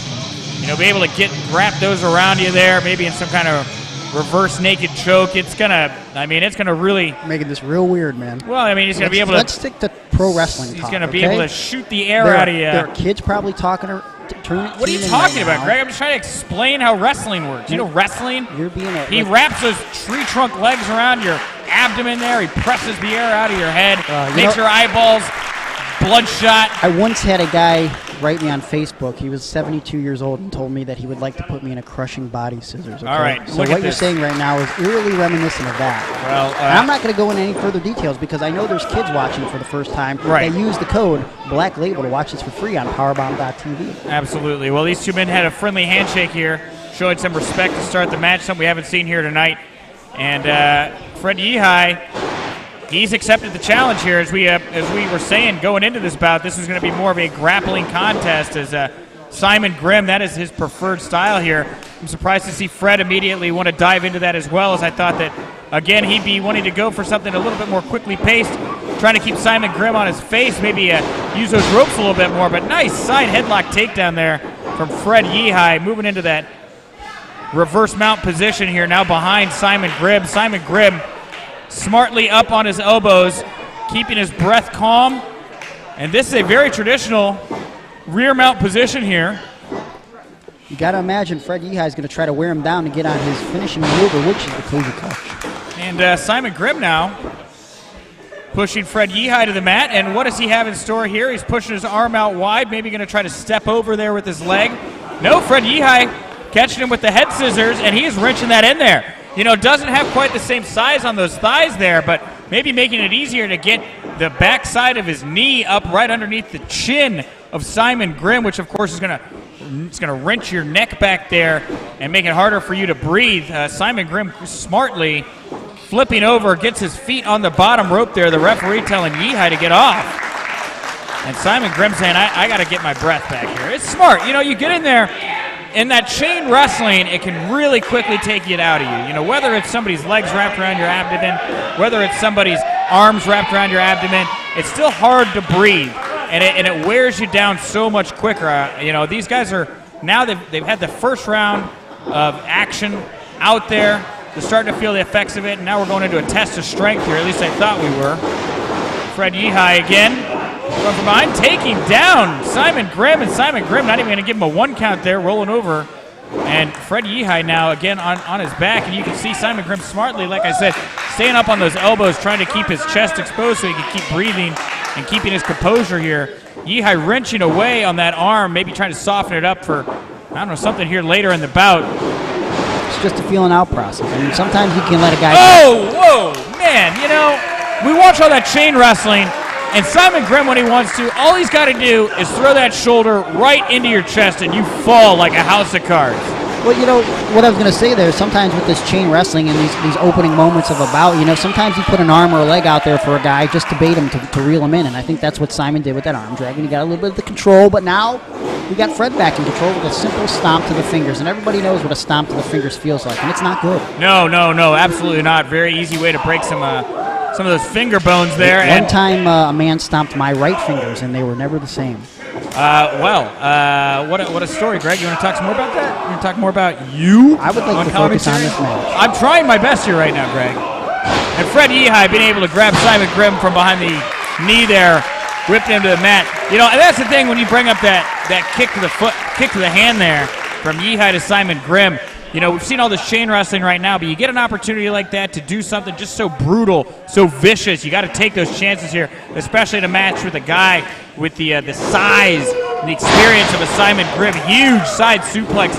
Love how Fred Yehi also was able to elevate himself, jumped up a little bit to make that drop even further. And I want to remind everybody out there, Fred Yehi actually stepping in for Darby Allin here, who was supposed to take on Simon Grimm tonight. Darby Allin was, of course, pretty badly injured, neck injury, WrestleMania weekend. We are wishing Darby Allin a speedy recovery here. But we were very, very happy. Kirby, again, General Manager Kirby Alexander, telling me he was able to pick up the phone, find a more than suitable replacement in Fred Yehi to step in here for Darby Allin. But I did want to go take a moment here to send our sympathies to Darby, wish him a speedy recovery. Of course, Cody Rice was also a substitute here tonight. Cody Rice was able to get an opportunity because Brian Pillman Jr. also out right now with injury. He's got a knee injury right now. But I saw him over WrestleMania weekend. Looks to be recovering quickly.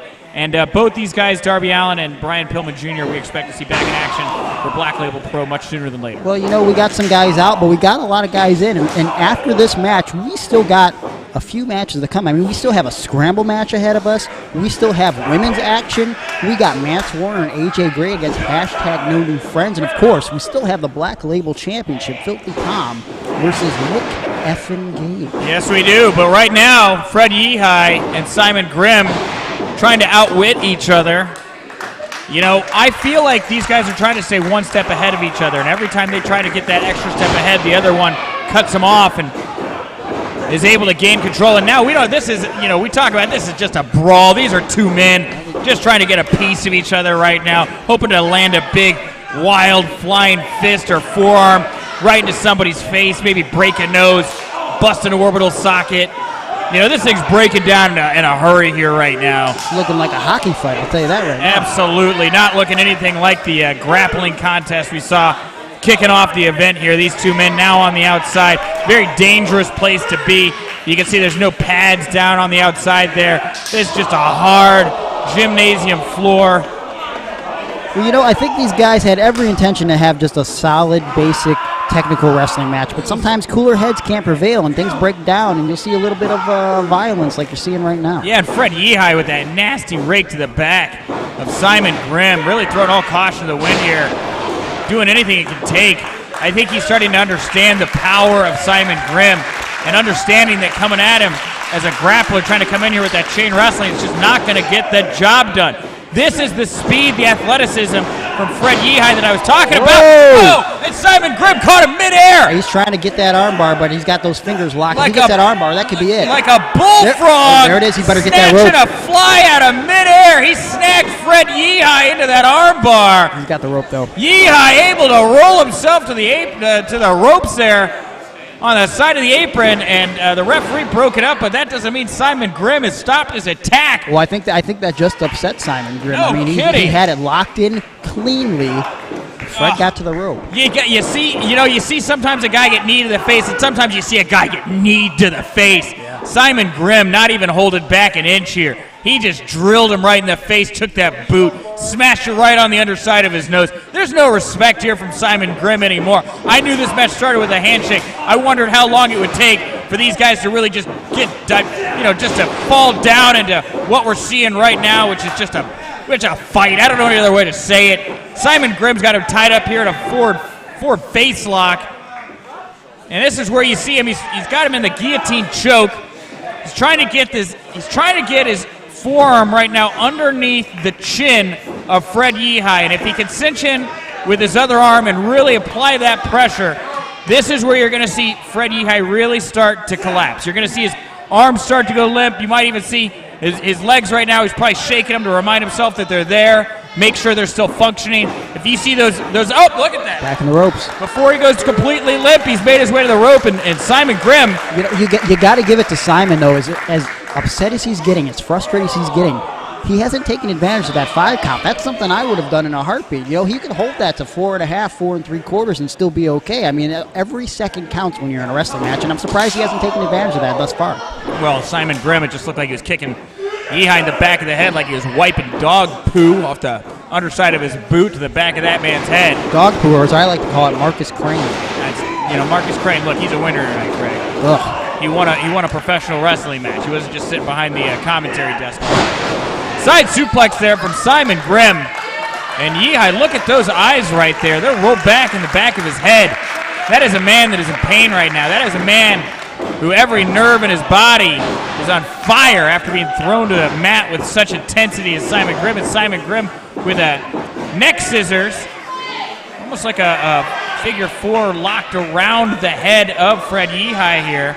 Complete control, middle of the ring, Simon Grimm. Great position for Grimm, Greg, because as you can see, he's trying to choke out Fred Yehi here, while at the same time, he's free and clear to get his breathing back under control. Well, what it comes down to is it's a bad situation for Fred because, you're wearing Fred down, you're taking away his wind. What it comes down to, you might think to yourself, oh, he's wearing down the head.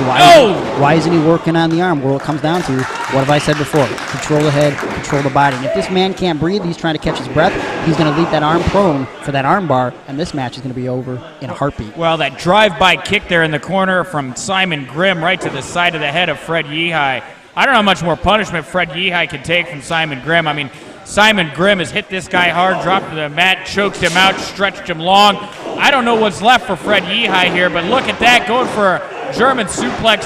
Simon Grimm throwing some huge back elbows, denying that German, going for one of his own on Yehi. Yehi grabbed him by the wrist, denying him the ability to do that German suplex, and he's grabbed Simon Grimm's arm, and he did the arm breaker right over his shoulder there. Yehi, another big stomp. He went from hands to toes, and Grimm just collapsed. That was a little low. Big double stomp to the back of Simon Grimm while he was down on all fours, and Fred Yehi, he could have a chance here now. He's feeling it. He should have capitalized, but he's feeling it. He's feeling it right now, right here on Black Label Pro Live on Powerbomb TV. That's right. Don't forget to use the hashtag Slamilton if you're watching along live at home right now, and let the world know what you think of this intense Black Label Pro action here on Powerbomb.tv.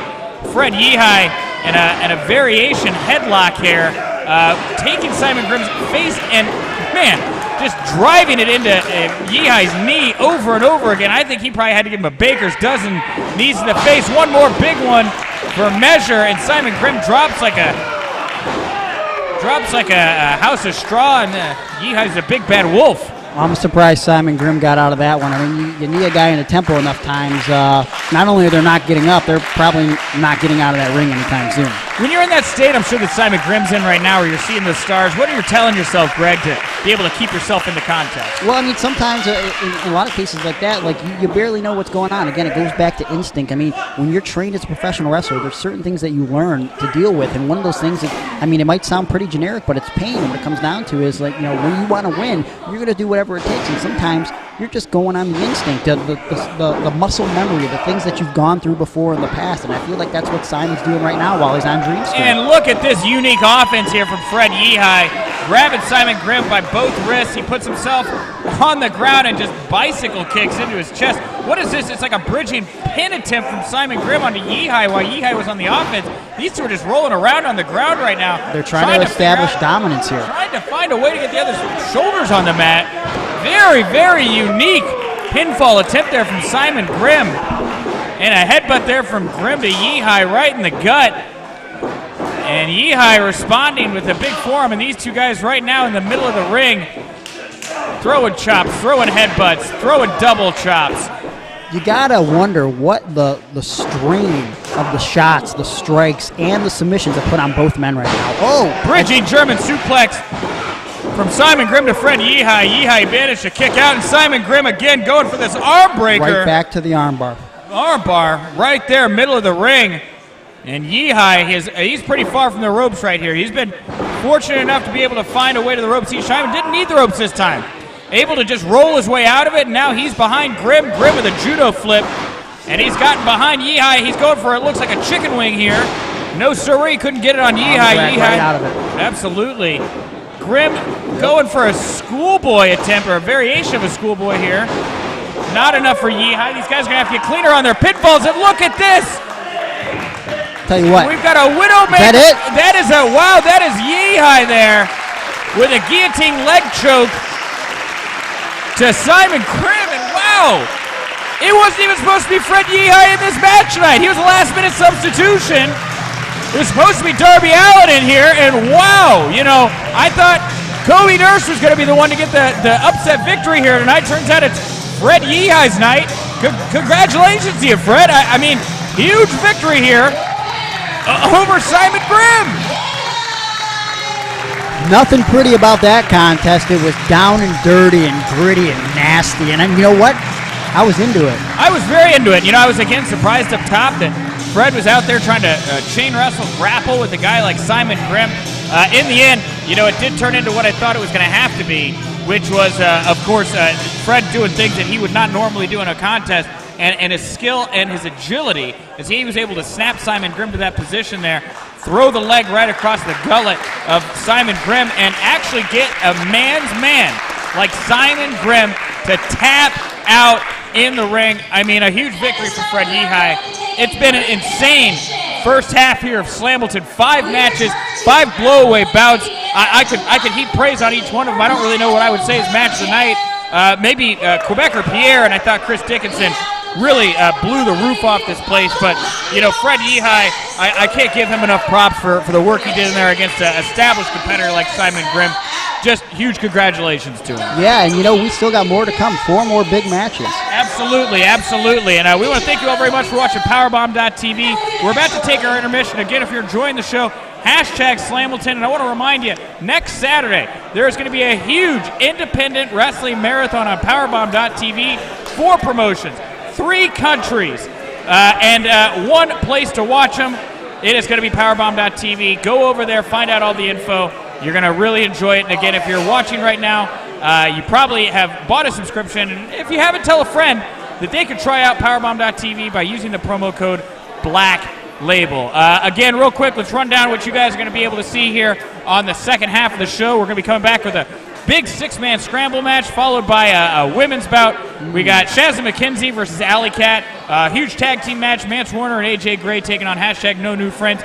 And in the main event, we are going to see the Black Label Championship defended by former, current UFC superstar Filthy Tom Lawlor. He's going to be taking on Nick Gage, one of the scariest, most intimidated men in all of professional wrestling.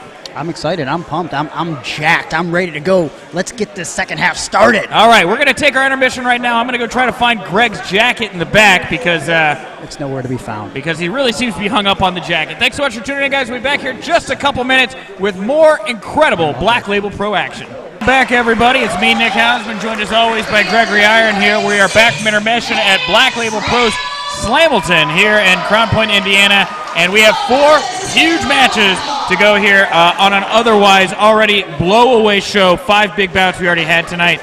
Insane stuff. Again, I can't praise Quebecer Pierre versus Chris Dickinson anymore. Must watch. Go back. Find it. But let's get to it. We got more action right back here in the ring.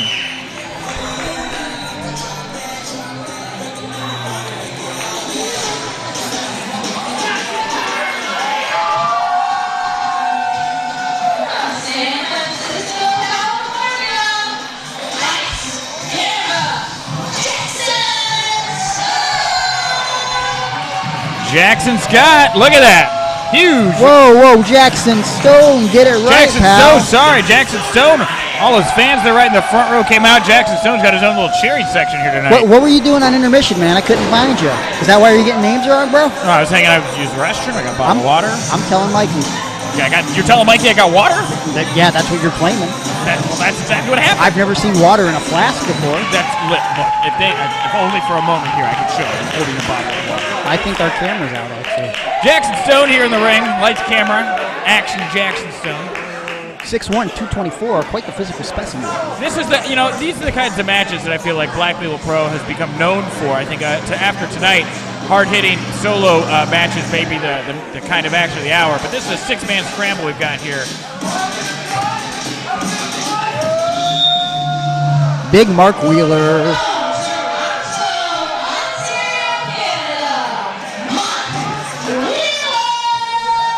Mark Wheeler from north of the border, our Canadian friend. Tell me a little bit about Mark Wheeler here, Greg. Oh, hi, Mark. Well, Mark is obviously from Canada, and he's only been wrestling for a couple years, and he's trying to make a name for himself. What it comes down to is Mark has aligned himself in Alpha 1 wrestling with a guy by the name of Alexander Del Bruno. And Del Bruno has been teaching him everything he knows, and everything Del Bruno knows is very, very dastardly. Let me tell you that right now. So we can expect maybe a lot of dirty deeds here by Mark Wheeler. Some dirty deeds and some rugged good looks, man. He's got a chiseled jaw. Rugged good looks? What are you? Come on, why don't you start this guy's Tiger Beat fan club? And here we go, Pat Monix. Now, Pat Monix. This guy right here.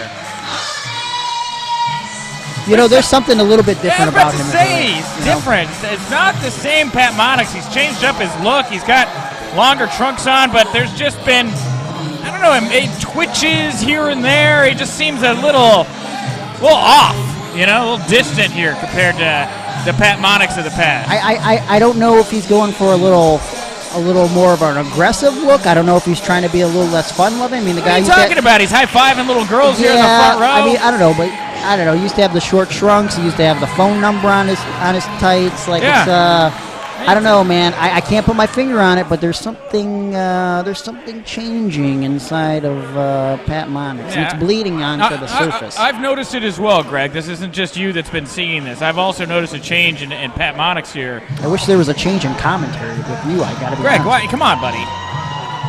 Keep trying to throw me under the bus here. Eventually, I'm going to turn into the bus driver. Drive it over you.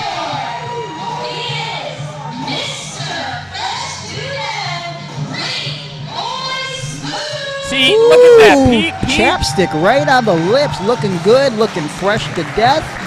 He's a pretty boy. Absolutely, PB Smooth here coming to the ring, and that's the kind of stuff that I like to see. Talking about Markus and Eric Ryan here from one of the earlier matches, and how you thought that they were maybe so kimped. I mean, if anything, I feel PB Smooth is the epitome of kimped. He's the kind of guy that walks into a club and the ladies line on up.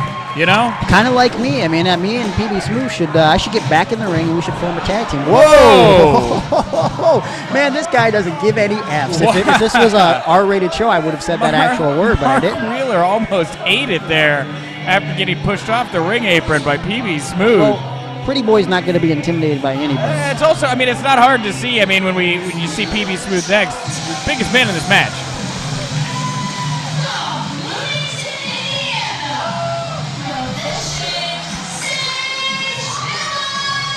Sage Phillips. Sage Phillips kind of reminds me. It looks a little like Rivers Cuomo. It looks like he's a Weezer fan with those dark rim glasses there. He looks very astute on the way to the ring. That's true. Very mild mannered and laid back, but don't let the looks deceive you. When he gets in the ring, sort of a technical wizard. Is this kind of maybe one of those Clark Kent type deals? You take off the dark rim glasses, and all of a sudden you take on these new powers, new skills. Look, we're not talking about me right now. We're talking about Sage Phillips. I haven't really. To be fair, I haven't really been talking about you at all tonight, Greg. And that's a travesty of justice. Well, I mean, you do enough talking about yourself, I feel like, for the both of us. So.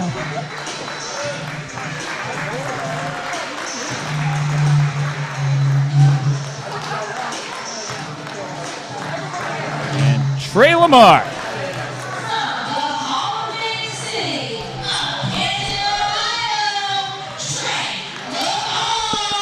Trey LaMar rounding out our six-pack here for this scramble match.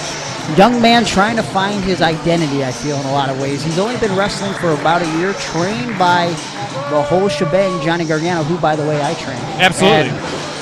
Trey's he's searching for an identity. I think it's going to take him a little time, but the kid's got potential. I mean, I could see him losing the necklace from circa 2006 around his neck. Is that like your opinion as a wrestler? It's very dangerous to wrestle in jewelry like that. One wrong move. Jewelry? That's something you'd get at like Spencer's, man. Well, it's still you're putting this around your neck. I feel like one wrong move. Somebody try and look at this. Right, let's get it going here. Jaxon Stone, lights, camera, Jaxon. Let's get to it. PB Smooth, the first one to get that big boot up, but everybody kind of chiming in here. I mean, and that's smart. That's smart strategy, right? Very smart. I mean, this guy's not quite 7 foot, but just about 7 foot tall. Yeah. Oh, yeah. Very, very large man there. PB Smooth towering over everybody else here in the ring. And Sage Phillips here, he just got taken out as well. What's Monix doing? He looked like he was stalking for a second. Now he's kind of like trying to keep it level-headed and cool, and nice forearm there. And this is usually how these type bouts go, right? Everybody throws himself at each other right out of the beginning. We got two men left standing here, Trey LaMar, Pat Monix. They are the two kings of the mountain at the moment. You got four others on the outside, catching their breath, reorienting themselves. But right now, Monix and LaMar, they're center stage. They're in the spotlight. And let's see if one of them can do anything decisive here. I would think that in a scramble match, Greg, the quicker, obviously, you can try to put this away and take away the opportunities that the other four men in the match have at taking that victory away for you. I mean, I would think that'd have to be the strategy of either one of these men. What it comes down to is psychology. Sometimes you got to go in there and you got to form some alliances, and then you got to break some alliances. I mean, it's not about who's the strongest man or the toughest man or the quickest man. It's about who the smartest man is. Absolutely. And that's what matters in these scramble matches. Absolutely. If you've been watching Survivor this season, Chris was eliminated last week after being one of the alpha dogs, and everybody circled the wagons and was able to out him off the island here. So who still watches Survivor? Are you watching the real world it's too? Season 35, Ghost Island, baby. But this isn't a Ghost Island right now. We got two big dogs in the yard, Pat Monix, Trey LaMar, and they've been putting on a clinic right now. But look at that, Jaxon Stone maybe a little jealous there. See, I feel like Jaxon Stone wasn't hurt. He was just kind of lying and waiting for his opportunity. That's what you got to do in these scrambles. You got to pick your spots. Well, Trey LaMar, I don't know if he wanted to pick this spot or not. He's been unable to get out of the ring and catch his breath, just like almost all the other competitors have. And Jaxon Stone here, up and over with a side suplex onto Trey LaMar, kind of picked him up into a bit of a cradle there as well, which puts a little bit more impact on the back of the head when you drop him down. And now Jaxon Stone getting tied up there. And look, Sage Phillips, just like you said, a technical wizard there. Another young man trained by Billy Rock, one of the last students. I mean, Billy Rock was a very underrated performer, and he's passed his knowledge on to a guy like Sage. Well, let's see what Sage can do here. Wheelbarrow up into a bulldog from Sage onto Jaxon Stone. Got a little Mike Quackenbush feel here from Sage Phillips. Ooh, and all of 4'2" Sage is in a little bit of trouble. Yeah, that is not where you want to be. That is, and he knows it. He reached up and he felt over behind him, and he knew that was PB Smooth that had come up behind him. Sage Phillips. Ooh, he ain't backing down. But that's what you got to do. I mean, you're in this match to win it, and you can't be scared of any of the opponents, even if it's a guy like PB Smooth. I've never seen a lockup result in somebody being thrust so hard to the mat in my entire life as PB Smooth just taking Sage Phillips right out of his boots and throwing him to the mat. Sage Phillips was able to get underneath. That's not going to work. PB Smooth's big arms and was going for the German there. That was smart, though. Take out that knee. That's what you got to do, but look at this. Even on his knees, PB Smooth is standing eye to eye Still the with same Sage height. Phillips right now. Oh, and PB Smooth grabbing him right by the top of the hair. And Sage Phillips being thrown to the mat using Kurgan's claw type maneuver there, I feel like. You got to admire how daring Sage was, but it didn't really pan out for him. Mark, on the other hand, he's going to try his luck with the big man. Yeah, Mark Wheeler, he's got a little bit more size here. He's also, again, been out on the outside there catching his breath, methodically waiting for that right moment to reinsert himself into the match. Dodged that big crescent kick there from PB Smooth, turned it into a code breaker, and for the first time, PB Smooth in a little while here is off his feet. Mark Wheeler is the one who's gaining momentum. Looked like he was going to try to go for maybe a suicide dive, and Jaxon Stone there was able to club him over the side of the head. Now it's Sage Phillips shooting off the ropes to the outside. Suicide dive! Lope! Wow, suicide dive from Sage Phillips to the outside, and it's Pat Monix's turn now. He's smashing that mat, getting everybody going. He went up and over to the outside. Oh, and wow, I thought he was going to maybe go for a plancha, but tricked us all into a little modified 619 there. Right under the rope, but here comes Trey. LaMar, whoa! Flipping senton to the floor. Whoa, wow, right out into the audience. He flipped right up and over, landing in somebody's front lap right there in the seats in the front row. You know, I said that this kid's trying to find himself, but I know what he found right there, a little bit of termination to each and every one of his opponents. And Jaxon Stone able to duck a clothesline there from Trey LaMar, but Trey LaMar was going high. Jaxon Stone caught him in the fireman's carry. Oh. Dropped him into a TKO cutter. Yeah, very innovative there. Super innovative, exceptionally innovative here. Jaxon Stone, but maybe the PB second biggest Smooth. man in the match here. Now he's going to try to be going head-to-head with PB Smooth. PB Smooth. Knocked the taste out of his mouth. No kidding. I hope you got teeth left, Jaxon Stone. Jaxon Stone trying to fire back, and every time he punches PB Smooth in the face, I feel like he's just making PB Smooth angrier. And now it's Mark Wheeler and Jaxon Stone having to double-team PB Smooth. Smart. I mean, you got to make those alliances here. PB Smooth broke their double clothesline, and now a double shoulder block. Just obliterated both of them. Like Moses parting the Red Sea, and PB Smooth there sliding to the outside. Not something you see from a guy that's 7 foot. What is Trey LaMar thinking? Going over the top rope, PB Smooth dunking him like a basketball. Abdomen first, right over the top rope. Now PB Smooth popping into the ring. He's got a springboard double back elbow. Taking out Wheeler. Taking out Stone. And look at that, up and over. Leg drop onto Trey LaMar. And PB Smooth is on an absolute tear right now. I keep waiting for somebody to stop this guy from running roughshod as much as he is here. And finally, Jaxon Stone and Mark Wheeler able to catch him in a compromising position with his leg over the top rope. Pat Monix with a Rough Rider from the back onto Jaxon Stone, and now Pat Monix kick to the stomach of Mark Wheeler. He's got him in that side headlock, going for a DDT. Mark Wheeler is able to reverse it, snaps him in the ears. Backcracker. Oh man, and that backcracker right there. And here we go, Sage Phillips. He's making his presence known again. This little dog still got some fight left in him. Tried for that springboard flatliner, but no dice. Going for the unprettier, drops him dead where he stands. Sage Phillips now, standing tall. I mean, I guess he's the tallest guy in the match when everybody else is laying flat on their back. Looked to be going for some kind of a stunner-type maneuver, but Jaxon Stone kicked him in the face. Sage Phillips now up over Stone's shoulders in that fireman's carry. And he tosses him like a sack of potatoes, shades of Scott Hall right over his head. All the way slam, does the job every time, but here comes Trey. With a springboard DDT right there alongside the ropes, and Jaxon Stone is down. Trey LaMar is the man of the hour. Too sweet to be sour, but he gets overpowered by Pat Monix, who tried to slide into the ring with a DDT of his own. Missed with the kick. Trey LaMar went for the knee to the face, got into a schoolboy instead, and it's Monix and LaMar back in the ring again. Just moments ago, these two were in control. Pat Monix tried to jump up and over, wound up eating it a bit of himself. Trey LaMar making Pat Monix have to sit and wait, analyze the situation, maybe analyze too long as he wound up with a couple boots to the chest. Well, Trey had to regain his stepping there, and that might have threw off the timing. Brutal. Mark. Oh, look at that, Pat Monix.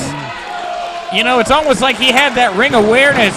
It's like he could see overhead. He was looking down on himself and knew exactly where to put his foot. Unusually heightened senses of awareness there for Pat Monix in this match. Mark Wheeler tried to take the opportunity, tried to be a little bit more cunning and steal the victory, but Monix was just one step ahead, knew that ring awareness, and got the foot on the rope. Absolutely, and again, like I say, hypersensitive. You know, his senses operating on another level here, knowing where these guys are going to be without having even to look. Springboard punch. And it looks like it looks like Mark Wheeler there may have injured his knee a little bit, and Pat Monix decisively in control threw him up into the air for a big DDT. That's it. And that's it. Wow! Pat Monix, huge victory here, probably the biggest of his career so far in Black Label Pro. Taking 5 men and laying waste to them here. What a performance right after intermission, grabbing that audience, bringing them right back into it with nothing more than pure athleticism, pure charisma. Everybody's on their feet right now. And Pat Monix, I mean, it looks like he's celebrating. When I'm celebrating, Greg, I'm not usually in that much pain, but look at him. That is a moment of victory for Pat Monix there. Well, maybe this awkward change in attitude is doing Monix a little bit of favors here. Helping get this big win. You're absolutely right. I mean, there's definitely been a personality shift here with Pat Monix. I don't know what it is with this experiment going on with him and this new look, this new mind frame here, but it certainly worked. And I mean, again, these 6-man scramble matches at Black Label Pro, these are one of the things that really put Black Label Pro on the map. I mean, of course, again, we've seen some amazing competition already tonight. We've seen a lot of great singles action. We've seen a lot of great tag team action. But to see a 6-man scramble like that, to see that kind of athleticism be put on display, and you got to be the top dog in that fight to be able to come out on top. I mean, big congrats to Pat Monix there. Yeah, hell of a job, man. He seems sure of himself, seems confident in himself, and that's what helped him get the victory. Absolutely. Well, hey, we got more big action. Let's roll right into it. You know what we haven't seen here tonight is some women in action, Greg. Ooh, you know what? I love me some ladies. I know you do, Greg. I know you do. You spent a lot of time on Bumble because your girlfriend left you months ago. What a night of action we have here. You don't want to talk about Bumble now, Greg? Hashtag Slamilton if you're watching. Greg Get in on the action. Greg is dealing with a lot of things emotionally right now, but Shazza McKenzie, she's going to have to deal with something altogether different. That's Allycat here. Because that Allycat may strike, and Shazza McKenzie's hoping to make sure that doesn't happen here. Shazza McKenzie, let's talk about the women that are making waves right now in independent professional wrestling. Shazza McKenzie, I have to say, is maybe top of the mountain. If she manages to lock that Shaz mission, that modified chicken wing submission hold onto Allycat, that may be enough to wrap this thing up here tonight. Meow. That is the sound a cat makes, Greg.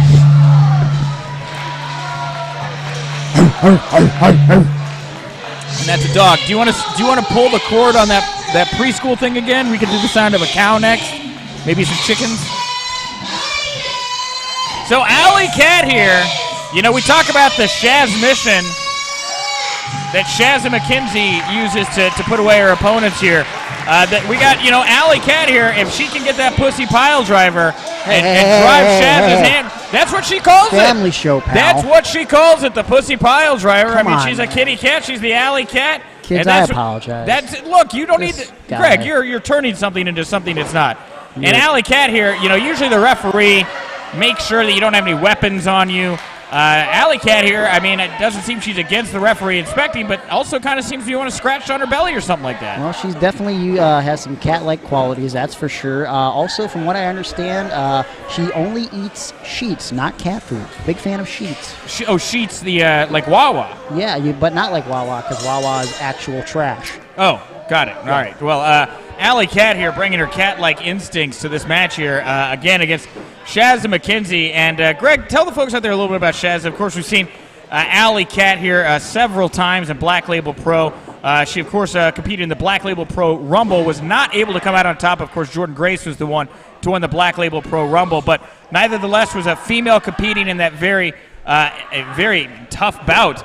And look, we're starting off here with a bit of chain wrestling. As you can see, straight jacket hold here, straight jacket choke from Shazza McKenzie. Hey, you told me to tell you about Shazza McKenzie. Well, you and didn't just chime kept talking. in. You didn't chime in, You Greg. just kept talking. Well, man. tell us about Shazza McKenzie. Well, Greg. she's Australian. I'll tell you that first and foremost. That's true. She is from Are down you under. into that? You like that? Well, I respect Australians. I think As you should. The iconic duo, Australians. I know. I've had quite a few shrimps on the Barbie. I'll say that. Bad Luck Fale really making a scene happen down in Australia, New Zealand right now. There's some great talent coming out of there. She was in the PWI Top 50 Women in the World Wrestlers in 2017. Absolutely, yeah. PWA Top 50 Women. Ranked number 28. That's very nearly the top half. Done a lot of stuff in Australia and in Shimmer. Sure, Shimmer. Very popular And women's promotion. Did you know that she cites as her two inspirations for getting into wrestling?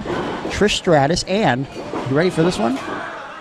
Brock Lesnar. Now that's a combo right there. Wow. That's a lot of intensity. It's a lot of athleticism. That's a lot of flexibility between those two competitors there. So let's see if Shazza can take the powers of Brock and Trish, and she can focus them on her match here tonight against Allycat. These two women have been going back and forth here, and Allycat now Not looking going to ask maybe me about go. Allycat? Well, I mean, again, we're a little bit more familiar with Allycat, but if you'd like to tell us a little bit about Allycat as well, you feel free to here, Greg. Trained by Felix and Garfield. That's not true. You just What? made those things up. Those are cartoon cats. I didn't. That's what I was reading. Those are made-up things. Well, Allycat here trying to power out of what Shaz. Now she is. She's got the reverse wrist lock here on Shazza McKenzie. Transitions into a side headlock. Shazza McKenzie now transitions into a side headlock of her own here. These two women trying to wear each other down early on. Looking to, again, apply their respective finishing holds. She is a body cat. You know, I was just about to say she's been spending a lot of time training in the gym, climbing those cat trees. Oh, what's going on here? Are these two women trying to impress each other with their fitness? Are they trying to intimidate one another? Shazza McKenzie, of course, went down to do some push-ups as Allycat was showing off her biceps there. As again, the sound a cat makes.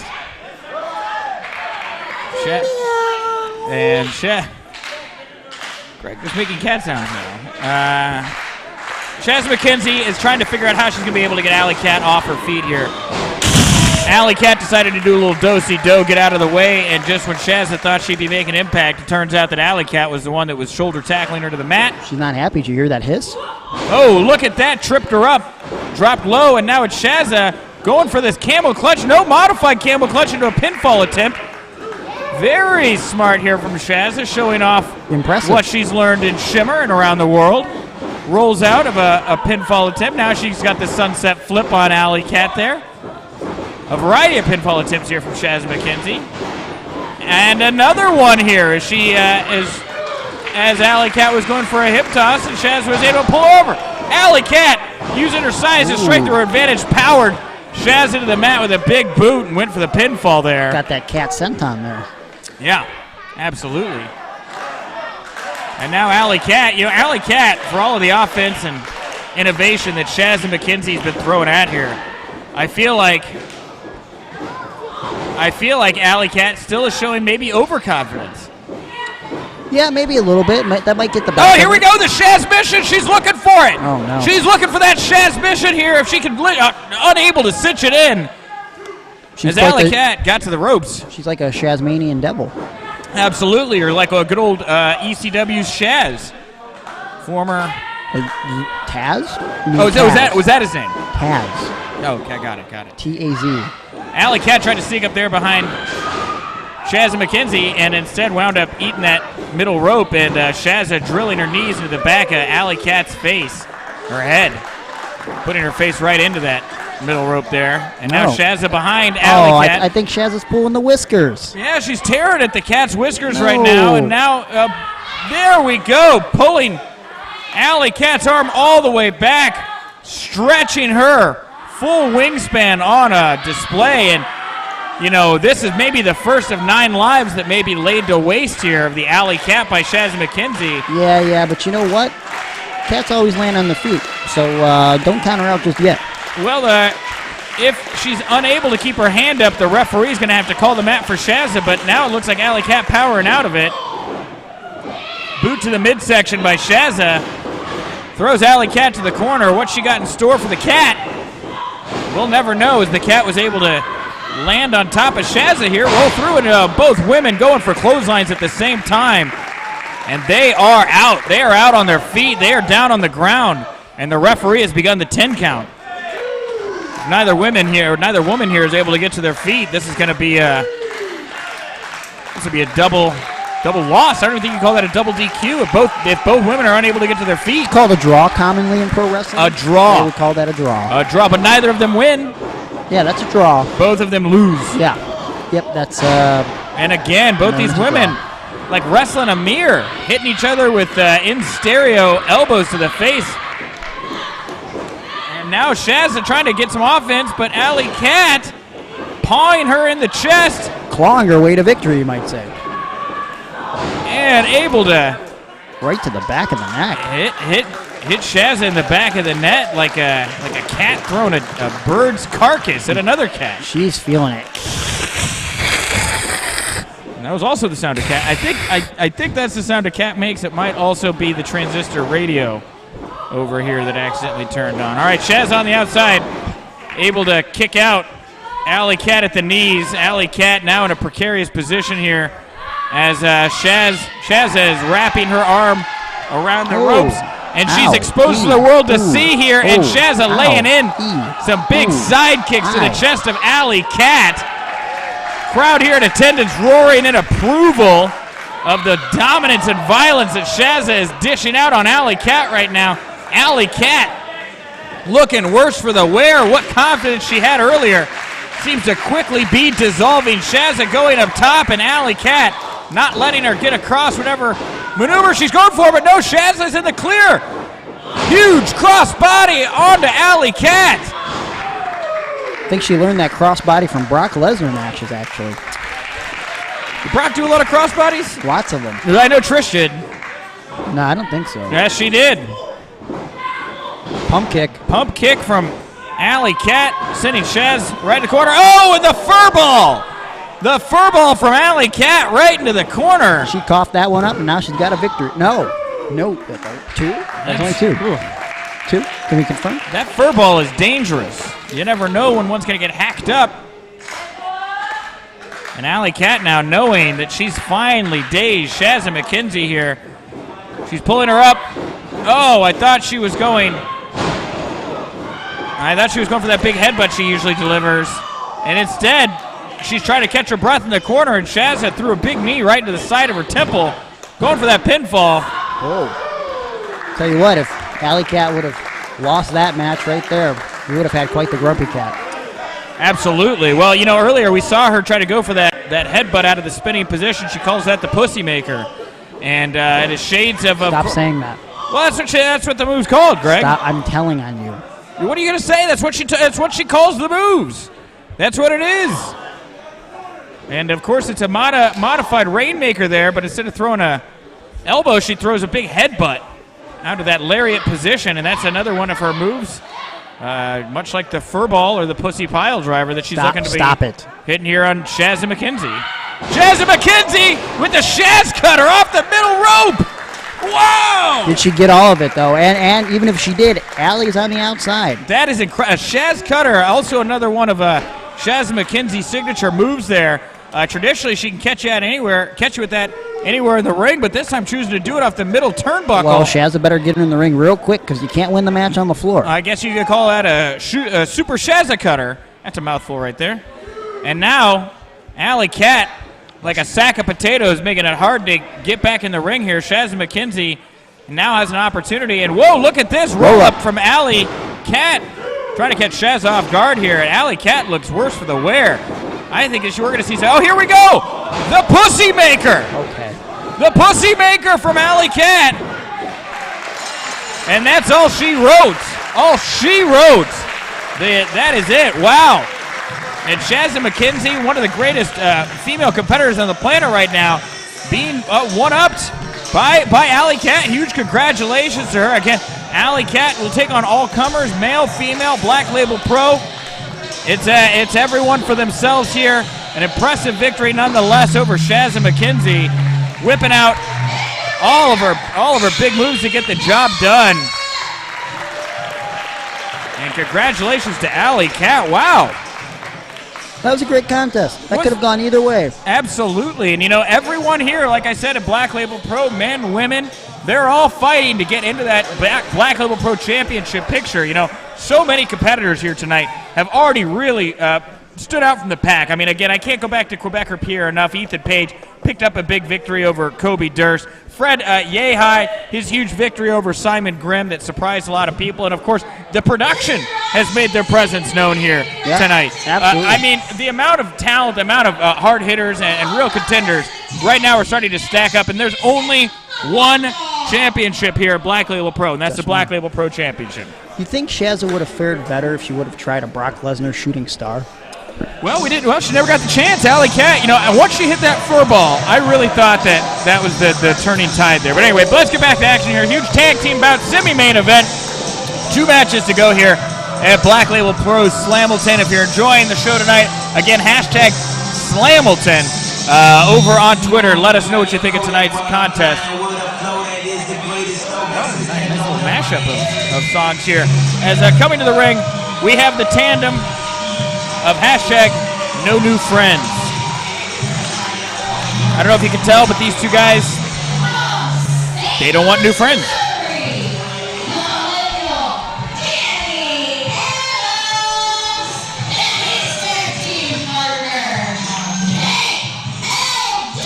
I mean, let's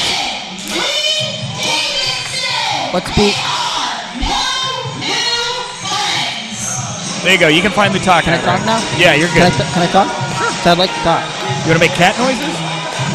Why would I make cat noises? No, you were doing them all. Maybe I should start swearing like you on commentary. What are you talking about? Freak. I'm not swearing on commentary. I used words in the dictionary to describe moves that I was told to call them. This isn't like I made these up. And what a tandem we've got here. AJ Gray and Mance Warner. 2 men that, we talked about the Black Label Pro Darkest Timeline Championship Tournament, which was used to determine the first ever Black Label Pro champion. Mance Warner, AJ Gray, standouts in that tournament. Both these men also standouts in the Black Label Pro Rumble. Of course, it was Mance Warner who made he made an alliance with the MGF, the I Poke King, I Poke God.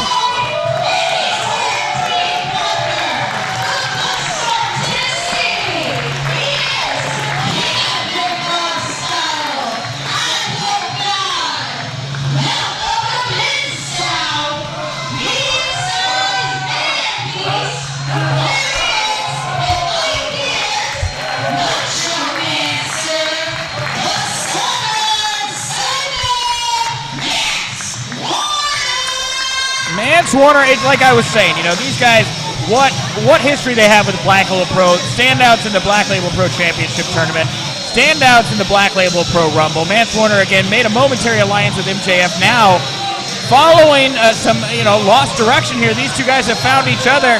They are trying to have a good time. They're trying to kick ass and take names. And look, they're throwing all caution to the wind here. They went right over to that bar.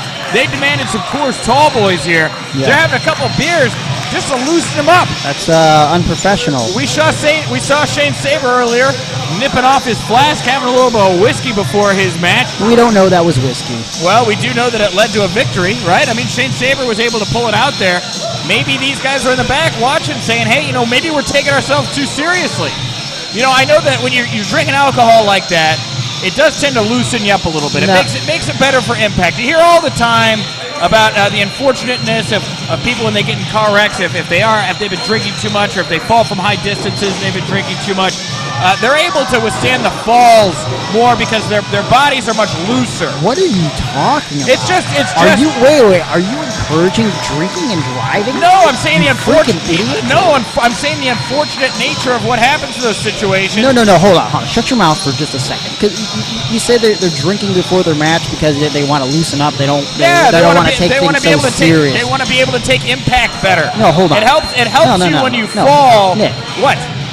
It helps you when They you fall. need to take this a lot more serious because Hey. these two wouldn't even be a tag team Look, if it's they easy. would get their act together. No. Look, If they would have Greg. got their act together, one of those two men could be the Black Label Pro Champion right now. I But couldn't- they're not Right. because they're two morons who are too focused on partying and having a good time and appeasing these idiots in the crowd. Okay, they could be in a different situation, but instead they have a marriage together now, and Well- it's just super awkward. Well, and I don't like it. You got to remember that while these two guys are tag team, while these two competitors right now are tag team members, these two operate individually still. It was at the last Black Label Pro show that Mance Warner found himself inserted into the Black Label Pro Championship match, which had Teddy Hart and Nick Gage in it. Now, granted, Mance Warner was the man who was pinned in that bout. He was unsuccessful, but he competed in a tag match earlier in the night. He came back. He competed in an individual match, and not just an individual match, a championship match.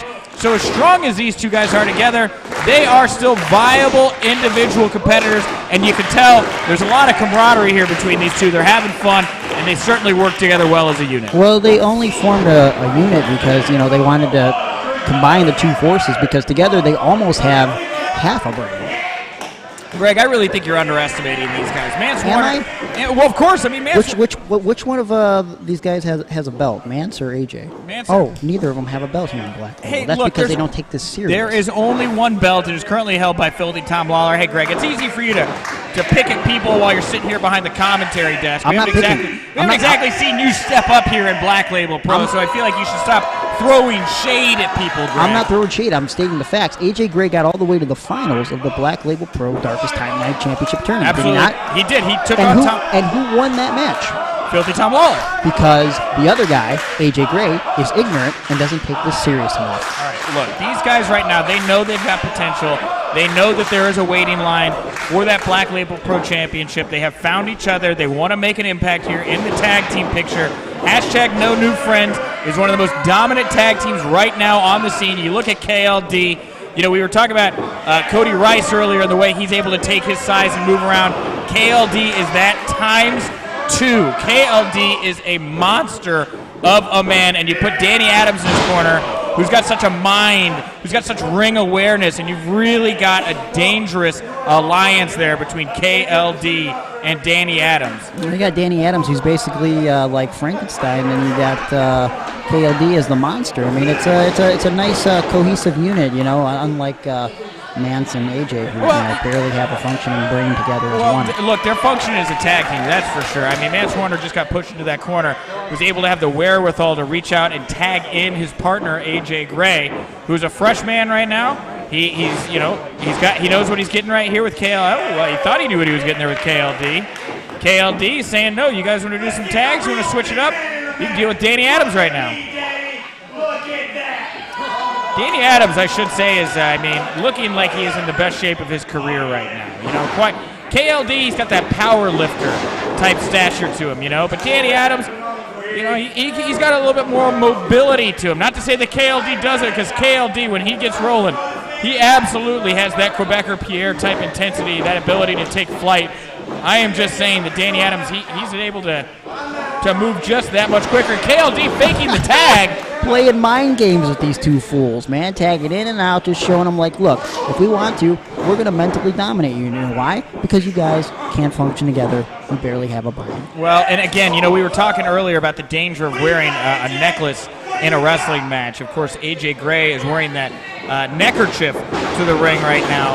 And you can see KLT grabbing at that. Mance Warner's doing the same thing, too. And look at these two. AJ Gray tried to reverse leapfrog over KLD. KLD going for that German suplex. Now he goes for the side suplex. AJ Gray just almost landed on his feet.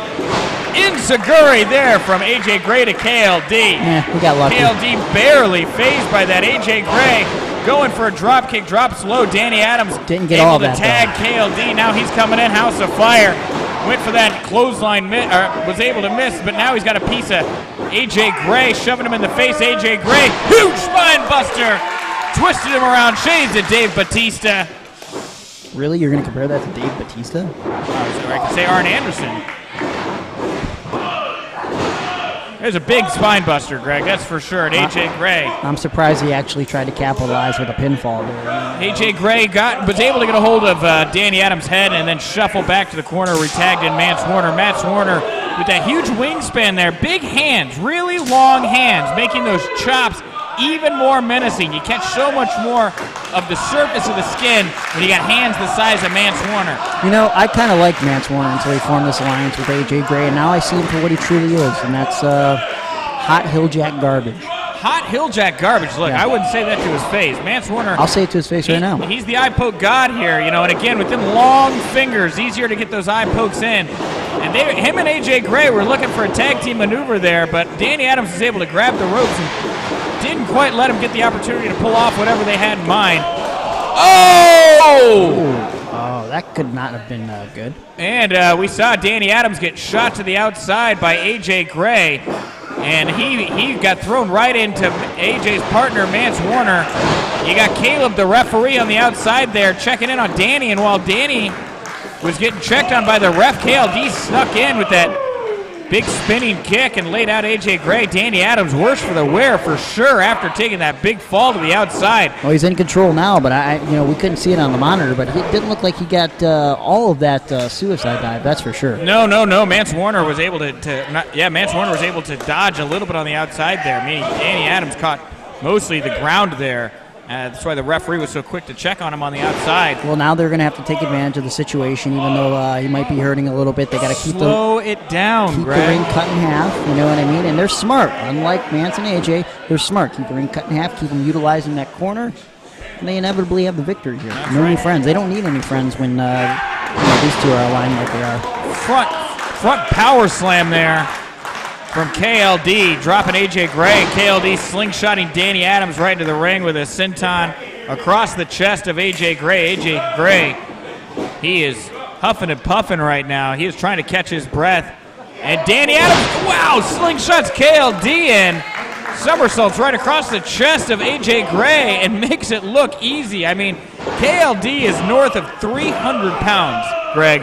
Oh, he's impressive. Very, very impressive. When you get thrown down, when you take a guy of KLD's size and drop it across the chest of somebody, it can be like having an anvil put right across your sternum while somebody bashes at that anvil with a sledgehammer. Oh yeah, inevitably when you're the size of KLD, there's no question whether or not, but when you're gonna rip a man's muscle, when you're going to break a man's bone. I mean, it's just gonna happen when you have that sheer size and girth and strength. AJ Gray caught in no man's land there over in Danny Adams and KLD's hashtag No New Friends corner, and he tried to fight out there, throwing a series of wild punches and back elbows, but Danny Adams caught him, threw him up top, and it looks like he's going for a superplex on AJ Gray from the top rope.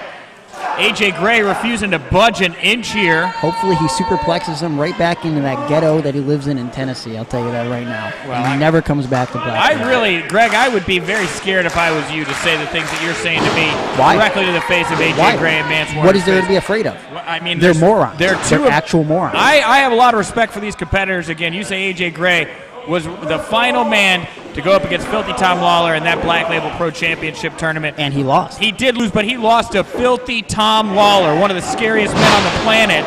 And he was going for a corkscrew elbow off the top rope to Danny Adams. Was able to miss, but a hot and fiery Mance Warner with the eye poke to Danny Adams. Another eye poke to Danny Adams. That's not legal. He's calling for one more. He's calling for one more. The fans want to see it. A third, fourth, fifth, sixth, seventh, eighth, ninth, 10 dozen. Baker's dozen. Ref, what the heck, man? We had a series of eye pokes there from Mance Warner. And look at Danny Adams there. Is he blind? Where's Kirby? Is he going to let this crap fly? I mean, this is unbelievable. Yes, Black Label Pro General Manager Kirby Alexander always watching. I'm sure has something to say about Mance Warner's eye poke tendencies. But again, this is nothing he's ever been shy of saying. I mean, Mance Warner's been eye poking people ever since he's been competing here at Black Label Pro. So that doesn't make it right. Well, if Black Label Pro management has a problem with it, they should probably speak up. And it looks like, by the way, Mance Warner's been cut open on the top of his head. I saw a little bit of blood streaming out of the top of his head here. And now we've got a hot Mance Warner staring down an even hotter KLD. KLD challenging Mance Warner to chop him. Mance Warner delivering a big chop to the best of his abilities. KLD's going to fire back. Oh, man, like getting hit by a baseball bat in KLD. I wish you would actually hit Mance Warner with a baseball bat. Mance Warner using those giant paws again to deliver a chop to the chest, and KLD does feel like he's stung a little bit. But now, Mance Warner allowing this bear to maul him, and KLD. And look, a running chop to the chest of KLD from Mance Warner, and KLD felt that one. I would be hesitant if I was Mance Warner to lay out chops like that, because while these men are respectfully trying to prove their dominance over one another right now, at some point this is going to break down. And when KLD decides that he doesn't want to deal with this anymore, I'd be very, very scared if I was Mance Warner about what KLD is going to do to me. I just wish KLD would stop playing with the kid and just abolish him once and for all. KLD and Mance Warner here going back and forth. Oh my God, KLD just destroyed poor Mance Warner here right now. Good. This is, I said a ball bat earlier. Let's replace that with lead pipe. When you see an arm like that come down on you, oh my God. These two men must hate each other. The bright redness across their chest, the blood capillaries in their chest right now exploding. You're going to see bruises. You're going to see welts on these men's chests right after the match and into tomorrow. They're going to be waking up tomorrow begging for a bag of ice to keep this swelling down. And the only thing that I know is tomorrow I'm not going to have to see Mance Warner and AJ Gray, and I'm looking very much forward to it. Look at this. They haven't stopped. It's been 2 straight minutes of KLD and Mance Warner doing a dangerous tango here, as they are just allowing each other to lay each other out. And I think KLD was willing to play this game because he knew with his size he'd be able to dominate Mance Warner in a straight-up chop match. And see, there it is, just like I told you. There's only so long you can have a chop fight with KLD before he decides we're not having a chop fight anymore. And there it was, KLD with a straight slap right to the face of Mance Warner, knocking his jaw off its hinge, picking him up for a power slam here, and I think he's going for broke. No! Mance Warner slips off. Big boot to KLD! The audacity of Mance Warner. Why doesn't he just quit already? Mance Warner's not a quitter. Mance Warner's a fighter. I know he's not a winner. And a code breaker there from Danny Adams into KLD's waiting grips. KLD picking him up for a tombstone pile driver here. Oh, yeah. Break his neck. Kick to the side of the head from Danny Adams. Break his freaking going neck. Into it's like a carnival ride here. Huge tombstone pile driver from KLD. Danny Adams goes for the pinfall. AJ Gray right there. Oh, come on. It seems like just that the haze was able to come away from AJ Gray's eyes just long enough there for him to slide in and be able to knock Danny Adams off on top of his partner Mance Warner there.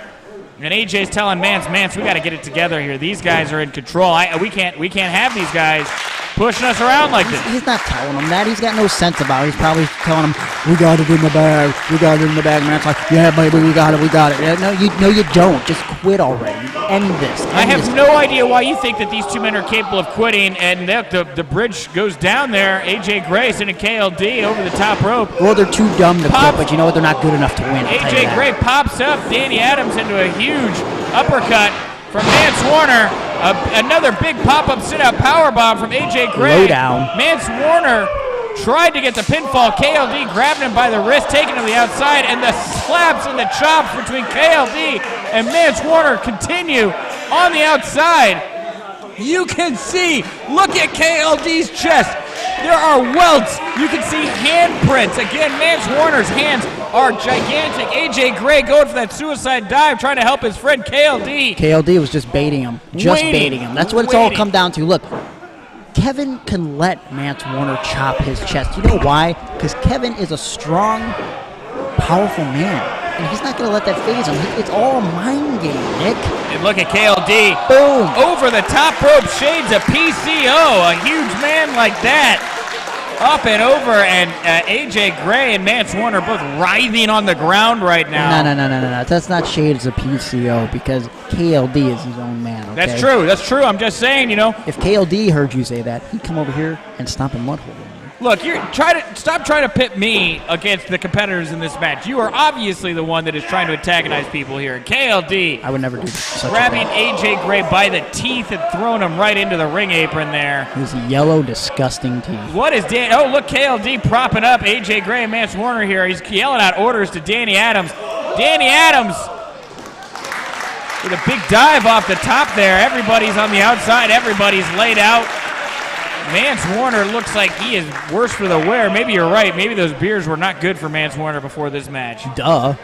I'm just saying, for some folks, different strokes, different folks. I don't know. If you go to like a normal job, when you punch in and out for 8 hours, like most of these hillbilly losers here, Look. You think they get drunk before they go into work? No. Even these idiots know that when they clock in to bag groceries for 8 hours, that you're not drinking on the job. These morons, these actual freaking morons, Mance and AJ, get everything that they deserve for the way they act inside and outside of the ring, bar none. Stone Cold Steve Austin, one of the greatest superstars of all time. Do not bring the good name of Steve Austin into Drank this, a lot of okay? beer. Drank a lot of beer. These idiots to Steve Austin. Drank a lot of beer, and look at this. AJ Gray goes to the top. And the referee was doing a 10 count the whole time. AJ Gray knocked out everyone again. Wait, is that it? The referee is saying that AJ Gray, when he went to the top rope, AJ Gray didn't jump back into the ring. He just went right back to the top rope. A slight change of calculation there. If AJ Gray had been able to jump into the ring, get to the top rope, go back to the outside, that would have restarted that 10 count here. Are you shocked? AJ Gray, he got lost. His emotions got the better of him. Oh, he got lost. You're shocked by His this. emotions got the better of him. Hold here, on. Greg. You're telling me that you're shocked that this actual hot garbage, AJ Gray, wasn't smart enough to slide into the ring Look, Greg, so that the match would continue. This is becoming a very emotional brawl here. No. You can see the blood pouring out of KLD and Mance Warner's chest right now. I don't care. For these glory hogs, all it comes down to is a fireworks show, the right? bell. It's more important for him to go up to the top rope to get that moonsault than to get in the ring. So maybe for once in their life they can call themselves winners. But guess what? They were born losers. The bell is rung here, Greg. The bell is rung. All of these men's bells have been rung. They are still on the outside right now. The referee trying to get order right now. I'm looking for General Manager Kirby Alexander to get involved right here. Maybe try to pull these guys apart. AJ Gray slamming KLD right across. It looks like the merchandise table. KLD smashing AJ Gray with something he picked up right off that tabletop right there. No idea what that could be. I mean, is someone going to try to Danny Adams, store some order here? He's taking Mance Warner to the apron, or over to the curtains here, and the fight continues into the backstage area.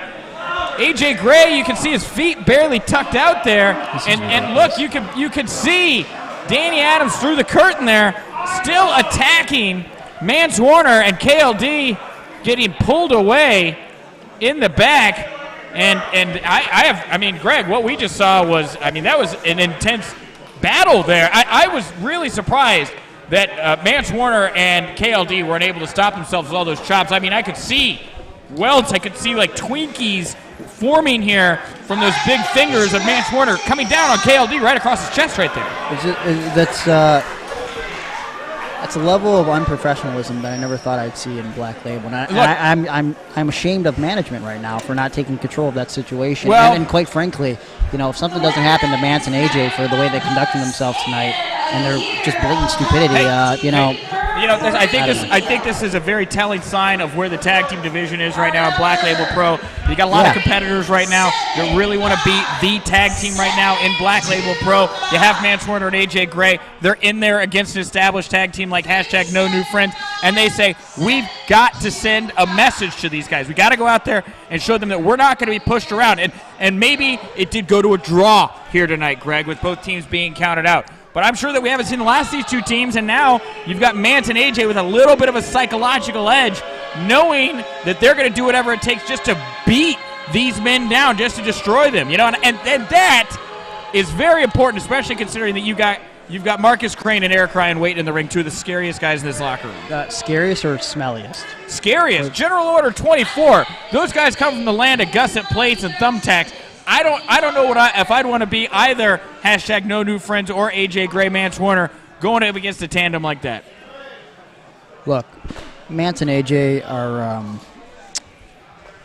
they're insults to the sport of professional wrestling. Greg, come on now. You were praising Mance Warner during the Black Label Pro Rumble. You obviously have respect for AJ Gray to be able to make it to the finals, the Black Label Pro Championship. How can you not, Greg? I had respect for Mance, and then he aligns himself with AJ who should go back to the gutter that he came from. Come on now. Okay. That's very insulting for a premier athlete like AJ He's Grimm. not a premier athlete. Absolutely In fact, premier athlete. He can make a lot of improvements. Like, I don't know, instead of focusing on appeasing the fans, maybe worry about, right. I don't know, winning a match. Production is telling me we got to get back to the ring here for the main event, Greg. Yeah, that's fine. We'll finish this tag team That's dispute fine. sometime Sure. else. But Yeah. guys, it's time for the main event. Let's throw it here to the main. Let's throw it to the ring.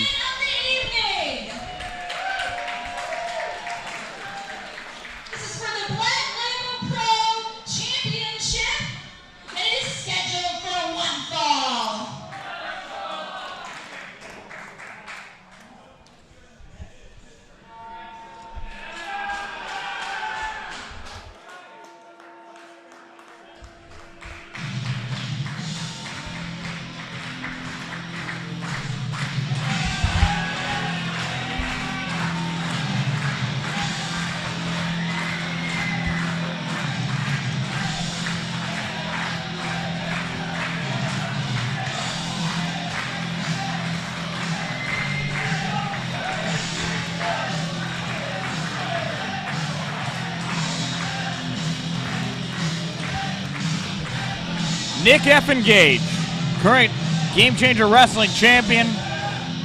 You can see him as he's sporting the GCW shirt here right now. He is all about pride and respect. That's all it means for a guy like Nick Gage. You disrespect him, you better be ready to go to the graveyard. Well, that's pretty dark.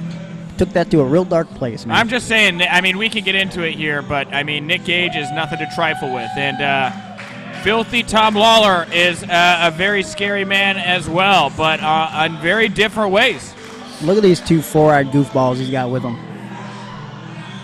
There you see it, the Black Label Pro Championship as Tom Lawlor's entourage. Josh Bishop. What is he wearing? What are they wearing?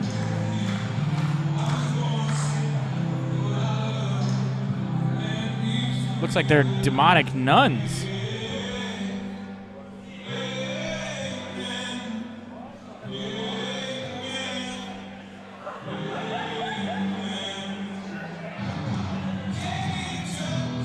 And here we go, Filthy Tom Lawlor. I would guess this is he's going for a psychological edge here over Nick Gage. I'll tell you what, I am a big fan of Sister Act 1 and Sister Act 2. And in fact, I think Sister Act 2 is a superior sequel. But you know what?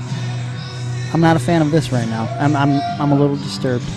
This is this is terrifying here. I mean, that's Tom Lawlor here as he's staring at his Black Label Pro Championship adorned in nun attire and wearing looks like a terrifying Mad Max style mask. I mean, may as well be Demolition with that look right there. And I also want to point out right now, you'll see Filthy Tom Lawlor wearing a padded cast around his left forearm there. Of course, it was just about 2 months ago that Filthy Tom Lawlor suffered a forearm break. Snapped his forearm in a wrestling match, clean in half. I've seen the x-rays, gruesome injury. Finished the match. Finished the match. 5 weeks later, the man was in action. That's how tough he is, and the reason he was able to get that back to action so quickly is a steel plate and 8 screws were used to repair the forearm of Filthy Tom Lawlor. So he's able to work off the bone because the bone is actually fused together with metal right now. What I'm getting at, Greg, is that Filthy Tom Lawlor has a bionic forearm right now, much like Lex Luger's bionic elbow used to be. You take a guy with UFC credibility. Here, I'll go to Sarah. We'll get back into this. Challenger from National Park, New Jersey, representing Murder, Death, Kill Gang, Hate Club, Eastern Bloc, gang affiliated, The King, Nick Gage.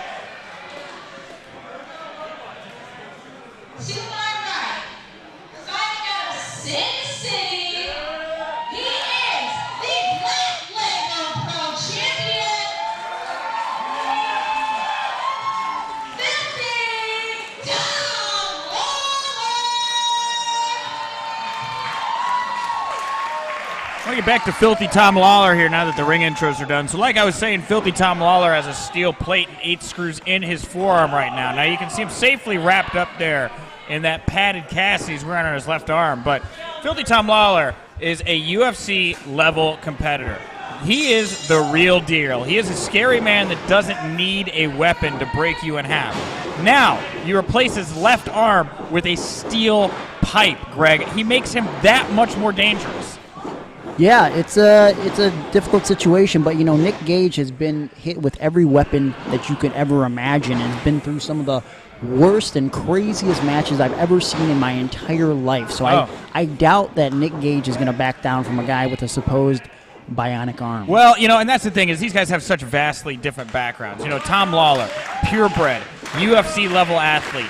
Nick Gage, great home, good home life, great home life, very rich parents, very wealthy parents, and great neighborhood. You look at Nick Gage, and it could not be any more opposite. I mean, this guy, silver spoon in his mouth from that Nick Gage. Nick Gage, nowhere near a silver spoon in his mouth.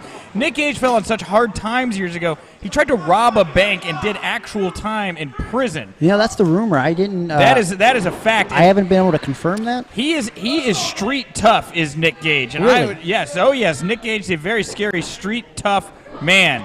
And Filthy Tom Lawlor, again, opposite side of the coin. This is a bit like the Rocky versus the Russian. With Tom Lawlor having all the access to the trainers and the abilities, and Nick Gage being trained how to fight in warehouses and back rooms. Yeah, and what? Don't underestimate Nick Gage because, I followed his career for the nearly 20 years that he's been competing, and Nick is in the best shape of his life. I mean, you go back and look at some of the old footage of Nick Gage from years ago, and he was a little pudgy, he was a little rotund, and he's got a shirt on, but he's leaned out. Oh, he's jacked. He's pretty jacked, and man. He's been making a big. Of course, he's a GCW champion right now. This is really the Game Changer Wrestling champion versus the Black Label Pro Championship. Champion versus champion. This is a champion versus champion match. Two of the biggest names on the scene right now going up against each other right here at Black Label Pro. And look at that, Nick Gage. Nothing pretty about that. You won't find that in the UFC ring. You're not going to take somebody's head and run him into steel. And look at that. Nick Gage is targeting that forearm right now. He threw him cast first right into that steel post. And Nick Gage isn't wasting any time. He knows what Tom Lawlor's weakness is right now, and he is going for it. He is taking Tom Lawlor to task. Well, if he re-breaks that forearm, it's going to be very difficult to use it as a weapon. Am I right? Well, but that's the thing is Nick Gage, he is a feral animal. He is a dog that is foaming at the mouth. He's a fertile animal. They're a feral animal. Oh, okay. There is nothing holding him back from going against an animal's weakness right now. Look, again, wrenching on that left forearm. He's not wasting any time. He doesn't want to get caught chain wrestling a guy like Filthy Tom Lawlor. He doesn't want to go to Suplex City like a lot of the other UFC fighters would take a competitor to. Nick Gage wants to make quick work of Tom Lawlor, and he wants to rub salt in that wound that is that busted up forearm. And look at that. Jason Bishop there on the outside. Josh Bishop there on the outside. Sorry. Josh Bishop there on the outside. Grabbing at Nick Gage's arm, taking that title, escaping to the back, side Russian leg sweep variation from Tom Lawlor, and he hooks him into a leg lock there. And Nick better watch those shoulders. This is going to be over real quick. This is not where Nick Gage wants to be. Again, Nick Gage wants to be on his feet brawling. Nick Gage wants to be grabbing something and hitting Tom Lawlor with it.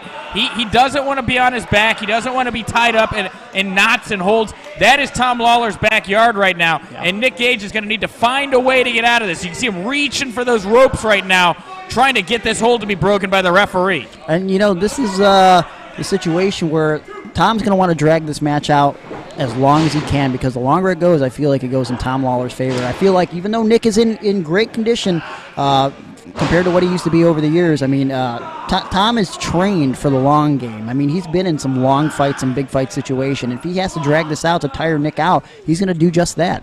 Yeah, and recently these two men were both seen at Bloodsport WrestleMania weekend down in New Orleans, a unique wrestling show where there was no ropes on the ring. It was only TKO or submission you could win the bout by. And I think the men that were involved in that show, it affected them. It changed their mentality. It made them angrier. It took them to a darker place. And right now we're seeing that on full display as Tom Lawlor and Nick Gage definitely want to show that they are not weaker than the other. Tom Lawlor going for an overhead suplex here. Nick Gage firing back with elbows. That's all he's got. Right to the side of the head. Wrenched on that left forearm again. You know, Nick Gage, anytime he's down and out right now and he feels, oh, look at that.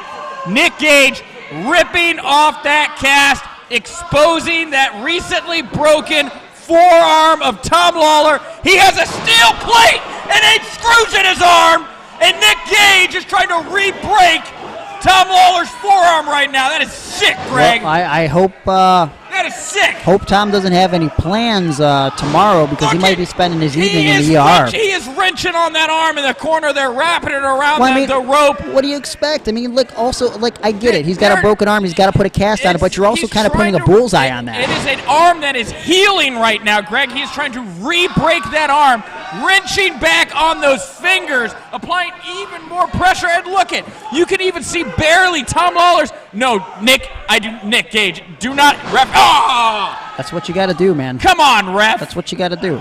This is the lengths that Nick Gage is willing to go to get a win over a UFC star, the Black Label Pro Champion, filthy Tom Lawlor. It's called strategy. It's called strategy, Nick. It is terrifying that Nick Gage would feel the need to try to re-injure a man, take his livelihood away from him. I mean, look, to be fair, Tom Lawlor he didn't win the Black Label title under the most kosher means. I mean, come on, let's call a spade a spade. I'm not going to lie, but look, he tried to go for the guillotine choke to Tom Lawlor, and Nick Gage powered out of it. And look at that, Nick Gage taking a page out of Tom Lawlor's book, applying that arm bar right on that left arm again.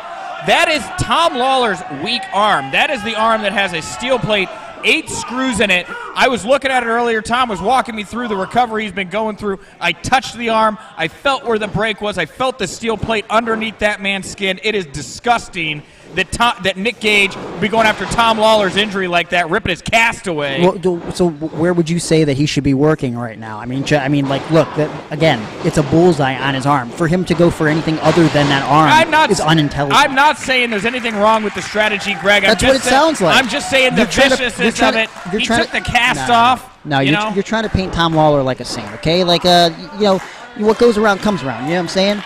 I suppose there's an element of truth to that, Greg. It's just, we're in a championship match here. I mean, Tom Lawlor was going for a big overhead hit. Nick Gage managed to headbutt in the abdomen, took him down with a face breaker, and now he's going for a pile driver, it looks like. Nick Gage dropping Tom Lawlor right on the crown of his head. That's got to be Is that going to be enough to put him away? Nick Gage picking him up again. Another pile driver here, 2 in a row.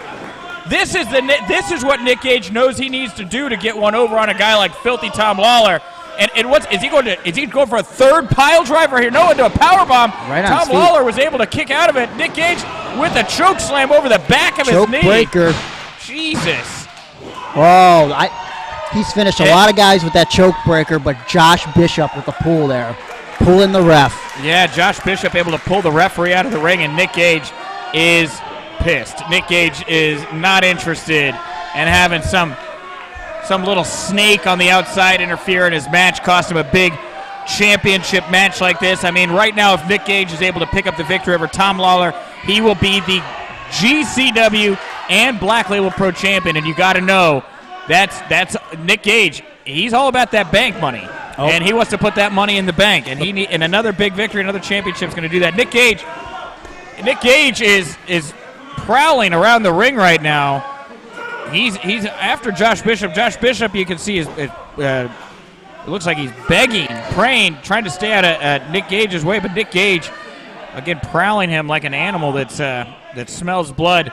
Nick's upset, but he's got to stay focused. And you could see, I think the plan here was Josh Bishop to lure Nick Gage into Tom Lawlor territory. Oh. Nick Gage able to see right it coming. On the apron there. Absolutely. Side suplex there into the ring apron area. Hardest part of the ring. And now he's going for a pinfall. I feel like this match now is starting to turn in favor of Nick Gage's style here. This is becoming a little bit more chaotic. I feel like the chain wrestling has slowed down. I feel like Tom Lawlor's been able to cinch in any of the number of submission holds that he knows. You can see Nick Gage, it looks like he's trying to pull at the facial hair of Tom Lawlor while also going for a full Nelson right now. Very close to, and there it is. Full Nelson. Oh my God. German suplex there. very dangerous, and he's going for another one. Snapdragon. Wow. These are intense. I don't feel like Nick Gage goes into any match with a plan or a strategy. He just does whatever he feels in that moment. He's a fighter. He'll do whatever it takes tooth and nail to get a victory. And tonight, it's all on the line. And I mean, who knows if he gets another shot at the Black Label Championship. And look at this. Nick Gage pulling out another submission hold of his own, the figure four. A little technical expertise there by Nick Gage. Absolutely. Absolutely. And, this is a submission maneuver that's more in line with what you'd see from the world of professional wrestling. I don't know that I've ever seen a figure four been applied in an octagon. So this is a move that Tom Lawlor is less familiar with. This is actually one of the few submission holds I feel that is in the favor of Nick Gage, because this is a move that he's far more accustomed to than Filthy Tom. Yeah, but Tom has been around wrestling long enough, and I mean, figure four is a very popular maneuver. I don't think Tom's going to go into these matches cold turkey and not study other submission moves. I think he knows what a figure four is like. Well, if he'd been, and look at that, Tom Lawler's tapping out right now. Nick Gage thinks that he's got the victory. Again, it was Josh Bishop getting in, distracting the ref, and Nick Gage, that is that graveyard stare that I was telling you about there, Gregory Iron. If I was Josh Bishop, I would be very scared. Tom Lawlor was going for a big hit from behind. Nick Gage tried to follow up. Josh Bishop got taken out. Tom Lawlor laying in with his right forearm. Nick Gage goes for the sunset flip, trying to get the pin on Filthy Tom. Filthy Tom clawing for those ropes again. Josh Bishop, how is the referee? In front of the ref? How is the referee allowing this to happen? The referee kicks the hold there as Josh close. Bishop trying to give Tom Lawlor leverage. Another big spine buster there from Nick Gage to Tom Lawlor, and you can see that Nick Gage is getting a little desperate here. The match is wearing on. He's feeling the effects right now from being in there with a world-class athlete. But why didn't he follow up? He could have got the pin right there right after that spine buster. And it looks like Nick Gage is grabbing at his ear. I'm not exactly sure if he got tweaked in the side of the head or something. All right, he's now trying to pull Tom Lawlor towards it, but Tom Lawlor, ribs. Yeah, with those mighty blows to the ribs. And again, these brainbuster from Nick Gage to Tom Lawlor. The thing about these UFC athletes, it's not just a punch, it's not just a kick. When a guy like Tom Lawlor kicks you, it's like a shotgun blast.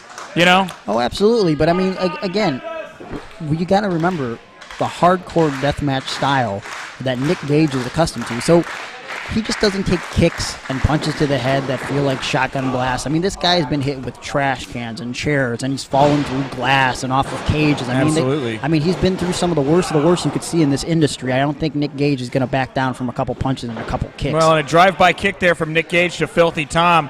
And Filthy Tom now dazed and confused up on top of that, the top turnbuckle here. Nick Gage could be going for a top rope Hurricane Rana, a superplex. Who the hell knows what Nick Gage is going for? It looks like he's grabbed him for the superplex. He not only superplexes him, he hangs on. He's going for another suplex. Filthy Tom instead with the roll-up inside cradle. Whoa!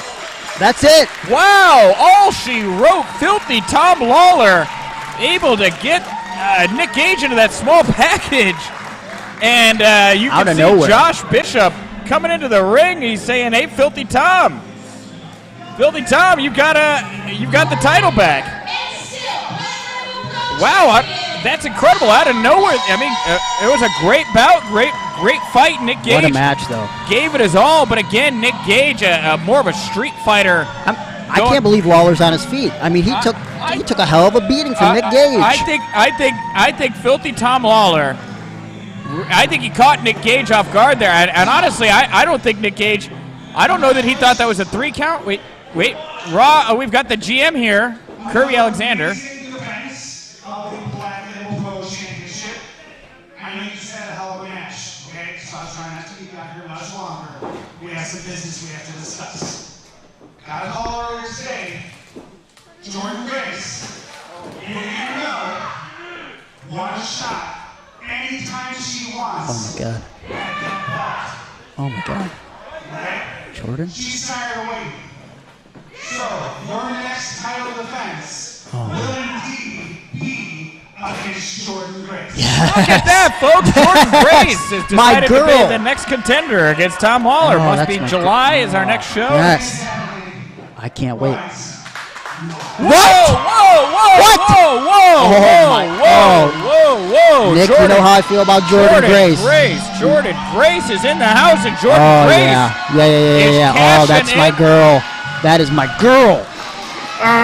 Jordan Grace cashing in her Black Label Pro Rumble title opportunity now. Oh my God. Yes, baby girl. Right now, Jordan Grace cashing this in on Filthy Tom Lawlor. Big Mama Pump. Oh my God. I am pumped. Yeah. Oh my God. This is very. I mean, wow! I didn't even see Jordan here today. Had no idea she was in the building. Oh, neither did I.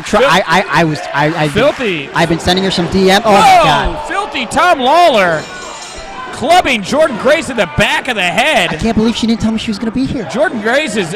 I mean, a lot of times when these opportunities get cashed in or whatever you want to say about them, it's usually at the cashee, person cashing them in, it's to their advantage. But, Filthy Tom Lawlor, even after going through this brutal confrontation from Nick Gage, he's still got some fire in him right now, and he decided he needed to, stick up. She's got it. Count it. With the spine buster. Damn it. And not enough. Jordan. All right, well, Jordan Grace, look, even still, Jordan Grace. Come on. She's taking on a Tom Lawlor right now that has been worn down by Nick Gage. The fans here inside the Universal Fitness Gym, they are on their feet. Oh, come on. They are anticipating. Wait, Josh Bishop there. There you go, Jordan. Trying to trip Jordan Grace. Jordan Grace. She holds Josh Bishop, hoping to set up a confrontation there between her but him and Tom. Boom. That's what Jordan he gets. takes on Josh Bishop. No. Tom Lawlor with the schoolboy. And Tom Lawlor is unable to get the pinfall there. No. Oh, come on. And Jordan Grace. Come on, Jordan. This could be huge here. Come on, Jordan. We've only ever had one champion in Black Label Pro history. It's been Filthy Tom Lawlor. Would be incredible here for Jordan Grace. Right into the post. Showing no mercy, throwing Tom Lawlor. I know how bad Jordan wants this. Come on. Corner. And look at that double knees to the back, and she's rolling right now. Yes. Dropping that big elbow in the face of Tom Lawlor while he's positioned there against that lower turnbuckle. Jordan's worked so hard for this. Jordan Grace has certainly got the momentum right now, and a big club to the back of Tom Lawlor. This is looking very promising for Jordan. She's got him up. Yes. She's going to be going for the power bomb here off the top. A pinfall attempt. Oh wait, what happened? Wait, why? I can't stand for this shit. How can Josh? Wait, Greg. What is Gregory at? Gregory Irons just left commentary here. I don't know what he's got in store, but Josh Bishop. I don't know how this referee is. Wait, what is Greg? Gregory Iron chasing Josh Bishop to the back. My commentary partner is gone. Jordan Grace now one-on-one with Tom Lawlor in the middle of the ring, clubbing forearms to the back of Filthy Tom. Filthy Tom trying to fight out of the powerful grip of Jordan Grace. Jordan Grace with a huge GDT to Filthy Tom Lawlor. And what does Jordan Grace have in store here? She knows she's in control. Josh Bishop's been taken to the outside. A huge bomb from the corner onto the top of Tom Lawlor, and that's it! There it is! Jordan Grace is your new Black Label Pro champion. The second ever champion in Black Label Pro history. Successfully cashing in here at Slamilton on former UFC competitor Filthy Tom Lawlor. Tom Lawlor here with his foot up on the ropes, I guess, trying to insinuate maybe he was taken here, but the referee didn't see it. Jordan Grace got the pinfall after that big leap out of the corner, and Filthy Tom, he looks completely confused. I mean, I don't even know if confused is the word. He looks disoriented there. And Jordan Grace taking in the cheer of the fans, and you can see my commentary partner there, Gregory Iron, standing in the entranceway. He's the man. He's the reason Jordan Grace was probably able to pull off this victory here. Josh Bishop had been a thorn in the side of Nick Gage and Jordan Grace both. Greg leapt to his feet here in the commentary position, grabbed a nearby steel chair, shot off to the ring, and you can see him there. Jordan Grace owes Gregory Iron a debt of gratitude and an embrace there. And look, Gregory Iron, for all of the back and forth that Greg and I have here at the table, and for all of the things that Greg says, it's hard to deny. I don't think Greg did the right thing here that referee, for whatever reason, was not going to get rid of Josh Bishop. Good. I mean, Greg, and look at that. Just lovingly looking on at Jordan Grace there. I mean, why now? I know that Greg's had glowing things to say about Jordan in the past. Why now he decided to jump to action and be to her side? Time will tell. But there you see Josh Bishop, that little weasel, helping filthy Tom Lawlor to the back. All right. Well, hey, thank you all so much for turning into Black Label Pros Slamilton tonight. As again, you can see my commentary partner here, Gregory Iron, has left the commentary desk. But we will be back here in July with even more Black Label Pro action. Go follow Black Label Pro on Facebook. Find us on Twitter. Again, thank you very much to Powerbomb.tv for streaming tonight's show. Again, huge indie marathon next weekend, Saturday, Powerbomb.tv. If you haven't already, tell a friend. Promo code Black Label to get 20-day free trial. Thank you again so much for tuning in. I'm Nick Hausman at WZ Rebel on Twitter. Thank you very much, and we'll see you soon. Goodbye.